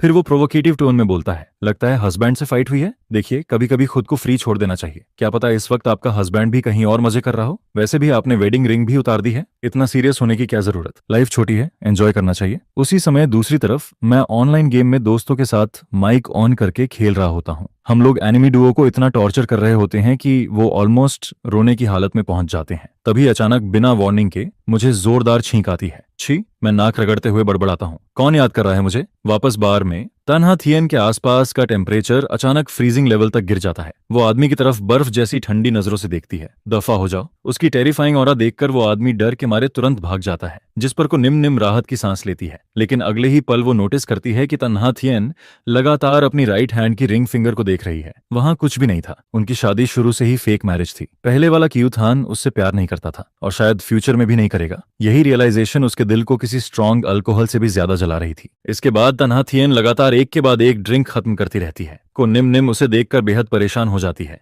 लेकिन उसे समझ नहीं आता कि क्या बोले। आखिर जब तन्हा थियन काफी ड्रंक हो जाती है, तब को निम निम हार मानकर अपने लोगों को बुलाती है ताकि इस ड्रंक बॉस लेडी को सेफली घर पहुंचाया जा सके। रात का अंधेरा धीरे धीरे गहराने लगता है जब ड्राइवर तन्हा थियन को सहारा देकर कार से नीचे उतारता है। ठंडी रात की हवा उसके चेहरे से टकराती है, जिस पर उसका दिमाग थोड़ा क्लियर होने लगता है। लेकिन कदम अब भी लड़खड़ा रहे होते हैं। वो कौ निम निम का सहारा देने वाला हाथ झटक देती है और खुद ही विला के अंदर चलने की कोशिश करती है। धीरे धीरे स्टेयर्स चढ़ते हुए ऊपर बढ़ती है, जिस पर को निम निम समझ जाती है कि अब यहाँ उसकी जरूरत नहीं है और फिर आराम से वापस घर चली जाती है। बेडरूम के दरवाजे तक पहुंचकर तन्हा थियन रुक जाती है। वो ठंडी दीवार के सहारे टिकती है और थोड़ी ऑकवर्ड तरीके से अपनी ड्रेस ठीक करने लगती है। ये सब करने के बाद वो गहरी सांस लेती है और फिर धीरे से ठंडे डोर हैंडल को पकड़ती है। तभी कमरे के अंदर से मेरी एक्साइटेड आवाज सुनाई देती है, अरे क्यूट, ये तेरे लिए है। दरवाजा पूरी तरह बंद नहीं था, इसलिए मेरी आवाज साफ साफ बाहर पहुंच जाती है, जिस पर तन्हा थियन का हाथ तुरंत हैंडल पर रुक जाता है। ऐसा लगता है जैसे उसके पूरे शरीर का खून उसी पल जम गया हो और अगले ही सेकंड उबलते हुए सिर तक चढ़ गया हो। बार में उस आदमी की कही बातें अचानक उसके दिमाग में फिर से गूंजने लगती हैं, जैसे कोई शाप सच हो गया हो। उसके मन में तुरंत एक हॉरिफाइंग थॉट जन्म लेता है। क्यूथान ने कभी मेमोरी लॉस नहीं खोया था, वो हमेशा उसे धोखा दे रहा था। 20 साल वाले इनोसेंट लड़के जैसा बिहेवियर, वो सॉफ्ट एक्सप्रेशंस, वो ओबीडियंट एक्ट्स, ये सब बस केयरफुली बुना हुआ झूठ था, और शायद जहां उसकी नजर नहीं पहुंचती वहां कियू थान अब भी वीएन दीम दीम से सीक्रेटली कांटेक्ट में था, यहां तक कि उसे इतने प्यार से क्यूट कहकर बुला रहा था। सालों से तन्हा थियन अपने सपनों में काउंटलेस बार कियू थान को पुकारती रही थी। वो हमेशा चाहती थी कि एक दिन कियू थान भी उसे इतने प्यार से बुलाए, लेकिन उसने कभी नहीं बुलाया, एक बार भी नहीं। और अब वही शब्द वो किसी दूसरी औरत के लिए इस्तेमाल कर रहा था, जिस पर तन्हा थियन के अंदर जेलसी और शराब का नशा मिलकर खौलने लगता है। जो थोड़ी बहुत सॉब्रिटी वापस आई थी वो भी गुस्से और ह्यूमिलिएशन में झलकर खत्म हो जाती है। उसका आखिरी बचा हुआ रीजन भी टूट जाता है। धड़ाम, वो पूरी ताकत से दरवाजा खोल देती है। कमरे की वार्म लाइट बाहर अंधेरे हॉलवे में फैल जाती है। मैं उस समय बेड पर आधा लेटा हुआ था, कानों में हेडफोन्स लगे थे और उंगलियां फोन स्क्रीन पर तेजी से चल रही थीं। अचानक दरवाजा खुलने की आवाज से मैं बुरी तरह चौंक जाता हूं और तुरंत सिर उठाता हूं। मेरे चेहरे पर अभी भी गेम खेलते समय वाली रिलैक्स्ड स्माइल बाकी होती है, लेकिन सामने खड़ी तन्हा थियन को देखकर मैं फ्रीज हो जाता हूं। उसके गाल शराब की वजह से लाल थे, आंखों में हल्की ब्लड वेसल्स उभर आई थीं और उनमें ऐसा डिस्पेयर था जो मैंने पहले कभी नहीं देखा था। उसकी यूजुअल कोल्ड एलिगेंस पूरी तरह गायब हो चुकी थी। वो इस वक्त किसी घायल जानवर जैसी लग रही थी, जिसे कोने में धकेल दिया गया हो। वो मुझे घूरती रहती है।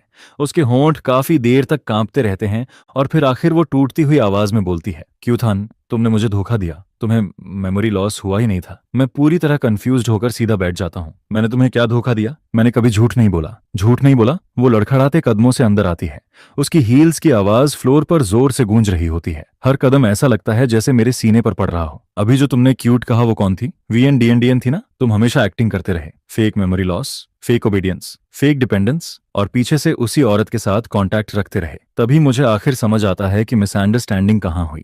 मैं हंसते हुए फोन ऊपर उठाता हूँ। अरे तुम इस बात की बात कर रही हो? ये मेरा गेम टीममेट है, लड़का है। हम अभी रैंक जीत गए थे, इसलिए मजाक में उसे क्यूट बोल दिया। फिर मैं हेल्पलेस होकर बोलता हूँ, तुम आखिर अपने दिमाग में कैसी स्क्रिप्ट लिख रही हो? जिस पर तन्हा थियन अचानक वहीं रुक जाती है। उसके शरीर का नशा आधा उसी वक्त उतर जाता है।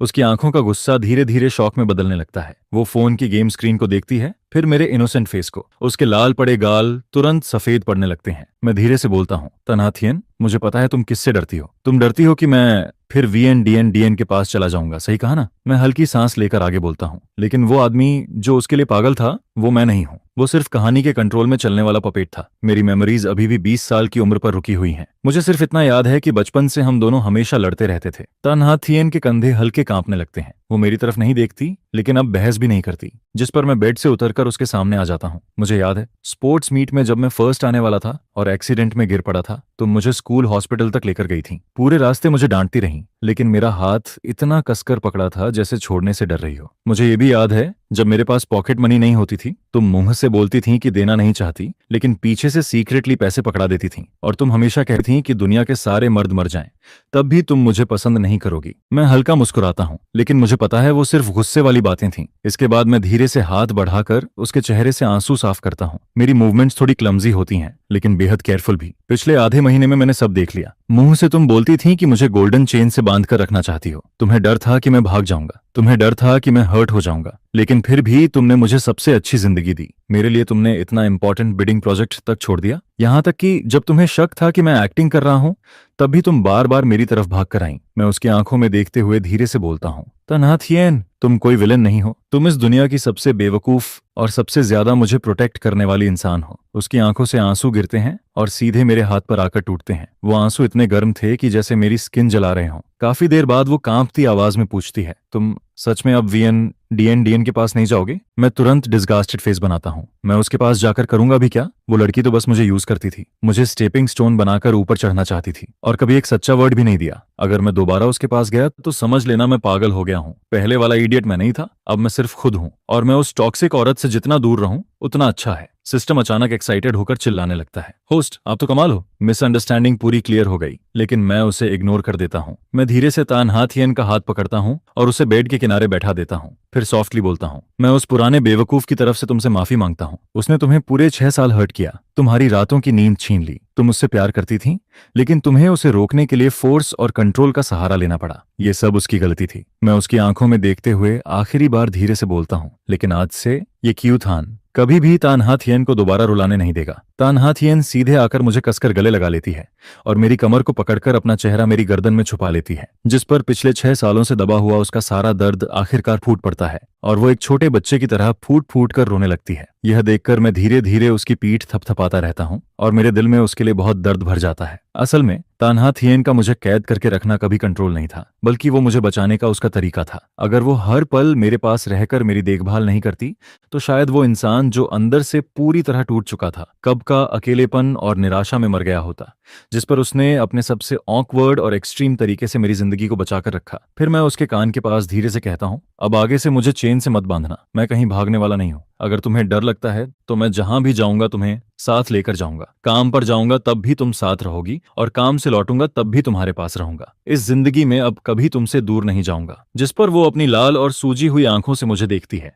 और धीमी आवाज में पूछती है, सच? मैं मुस्कुराकर कहता हूँ, सोने से भी ज्यादा सच। और इतना ही नहीं, अब मुझे मेहनत करके तुम्हारे बिजनेस में भी मदद करनी है। पहले मैं तुम्हारे लिए बोझ था, लेकिन अब मैं तुम्हारा सबसे मजबूत सपोर्ट बनूंगा। यह सुनकर वो हल्का सा हंस देती है और फिर धीरे से कहती है, बॉस, ये पहली बार है जब हम बिना 1 मीटर की दूरी रखे साथ में सो रहे हैं। जिस पर मैं उसे अपनी बाहों में भर लेता हूँ और वो मेरी छाती से लगकर बहुत सुकून भरी नींद सो जाती है। अब न उसे बेचैनी होती है, न ही आधी रात में डरकर उसकी आंख खुलती है। अगली सुबह जब तानहा थियन उठती है तब उसके चेहरे पर हल्की शर्म साफ दिखाई देती है और उसके कान लाल हो रहे होते हैं। यह देखकर मैं जानबूझकर उसे छेड़ता हूँ, तब बॉस, कल रात कौन इतना रो रहा था? जिस पर वो मुझे घूर कर देखती है, लेकिन उसकी आंखों में पहले जैसी ठंडक नहीं होती, बल्कि थोड़ा सा नखरा और प्यार दिखाई देता है। फिर वो कहती है, अब उसका जिक्र मत करो। इसके बाद बिस्तर से उठते ही वो बॉडीगार्ड्स को घर की सारी गोल्ड चेन्स हटाने का ऑर्डर दे देती है। फिर मेरी तरफ देखकर कहती है, अब मैं तुम्हें अपने दिल से बांध कर रखूंगी, वो किसी भी चेन से ज्यादा मजबूत होगा। इसके बाद के दिनों में मैं धीरे धीरे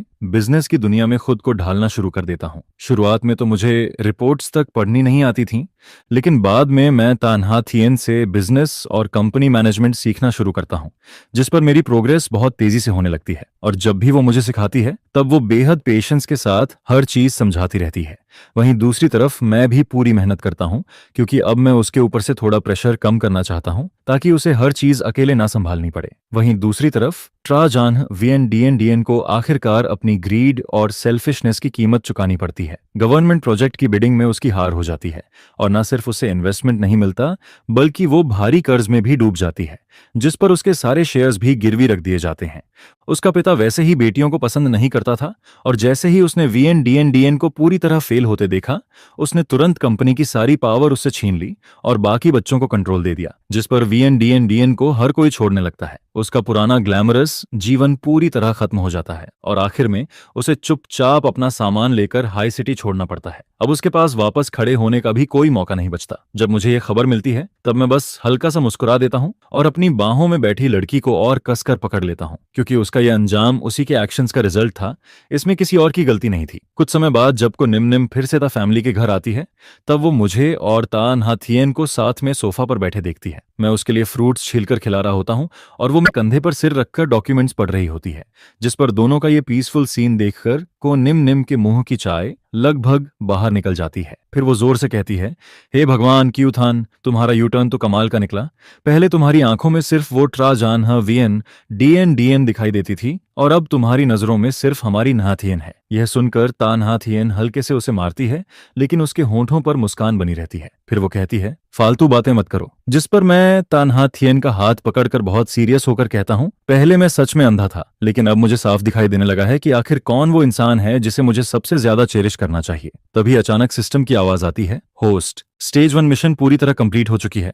आपकी बॉडी हेल्थ अब स्टैंडर्ड लेवल पर पहुंच चुकी है। स्टेज 2 मिशन अनलॉक हो चुकी है। रिवॉर्ड बॉक्स भेज दिया गया है। कंग्रेचुलेशंस, अब आप दोनों हस्बैंड वाइफ एक दूसरे के दिल को बिना बोले समझ पाएंगे और आगे कभी कोई मिसअंडरस्टैंडिंग नहीं होगी। इसके बाद समय धीरे धीरे आगे बढ़ने लगता है। मेरा वजन भी वापस नॉर्मल होने लगता है और मैं पहले की तरह कमजोर और हड्डियों का ढांचा नहीं दिखता। अब मेरा पूरा शरीर एनर्जी से भरा रहता है और पर्सनैलिटी भी पहले से ज्यादा कॉन्फिडेंट हो जाती है। वहीं दूसरी तरफ मेरा और तानहा थियन का रिश्ता भी दिन ब दिन और गहरा होता जाता है।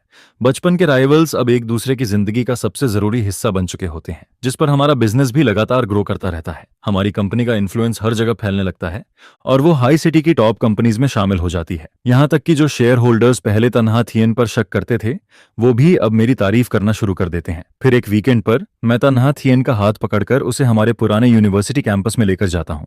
हम दोनों फेमिलियर रास्तों पर चलते रहते हैं और आसपास घूमते स्टूडेंट्स को देखकर ऐसा लगता है जैसे हम फिर से अपने 20 साल वाले दिनों में लौट आए हों। जिस पर मैं अचानक रुक जाता हूँ और सीरियस होकर तान्हा थियन की आंखों में देखने लगता हूँ। फिर मैं एक घुटने पर बैठता हूँ और अपनी जेब से एक डायमंड रिंग निकाल लेता हूँ। इसके बाद मैं उससे कहता हूँ, ये रिंग मैंने अपनी पहली कमाई से खरीदी है। जब हम 20 साल के थे तब तुमने मुझे पकड़कर इस लंबे रास्ते पर आगे बढ़ाया था और अब 26 साल की उम्र में मैं तुम्हारा हाथ पकड़कर पूरी जिंदगी तुम्हारे साथ चलना चाहता हूँ। हमारी पिछली शादी गुस्से, मजबूरी और एक्सीडेंट की वजह से हुई थी, लेकिन अब मैं तुमसे दोबारा शादी करना चाहता हूँ क्योंकि मैं सच में तुमसे प्यार करता हूँ। क्या तुम मुझसे शादी करोगी? यह सुनते ही तन्हा थियन की आंखें आंसुओं से भर जाती हैं और वो जोर से सिर हिलाकर कहती है, मैं तैयार हूँ। जिस पर मैं उसके हाथ में वो डायमंड रिंग पहना देता हूँ और फिर खड़े होकर उसे कसकर गले लगा लेता हूँ। फिर मैं उसके कान में धीरे से कहता हूँ, अब हमारी जिंदगी में कोई राइवलरी नहीं होगी, अब सिर्फ मैं और मेरी वाइफ होंगे। इस जिंदगी में हम कभी एक दूसरे का साथ नहीं छोड़ेंगे, हमेशा साथ बूढ़े होंगे। तभी सिस्टम की आखिरी आवाज सुनाई देती है, होस्ट, फाइनल मिशन कंप्लीट हो चुकी है। ग्रैंड रिवॉर्ड साथ में बूढ़े होना एक्टिवेट हो चुका है।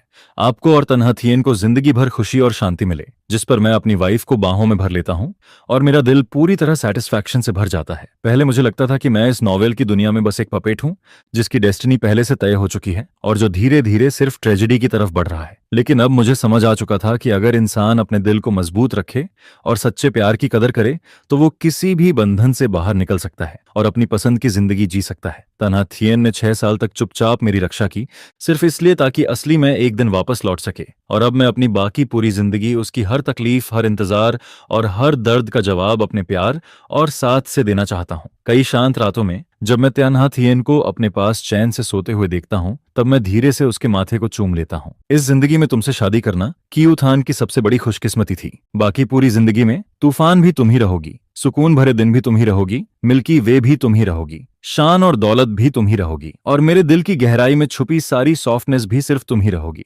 फिर मेरी नजरें जहां भी जाएंगी वहां मुझे सिर्फ और सिर्फ तुम ही दिखाई दोगी।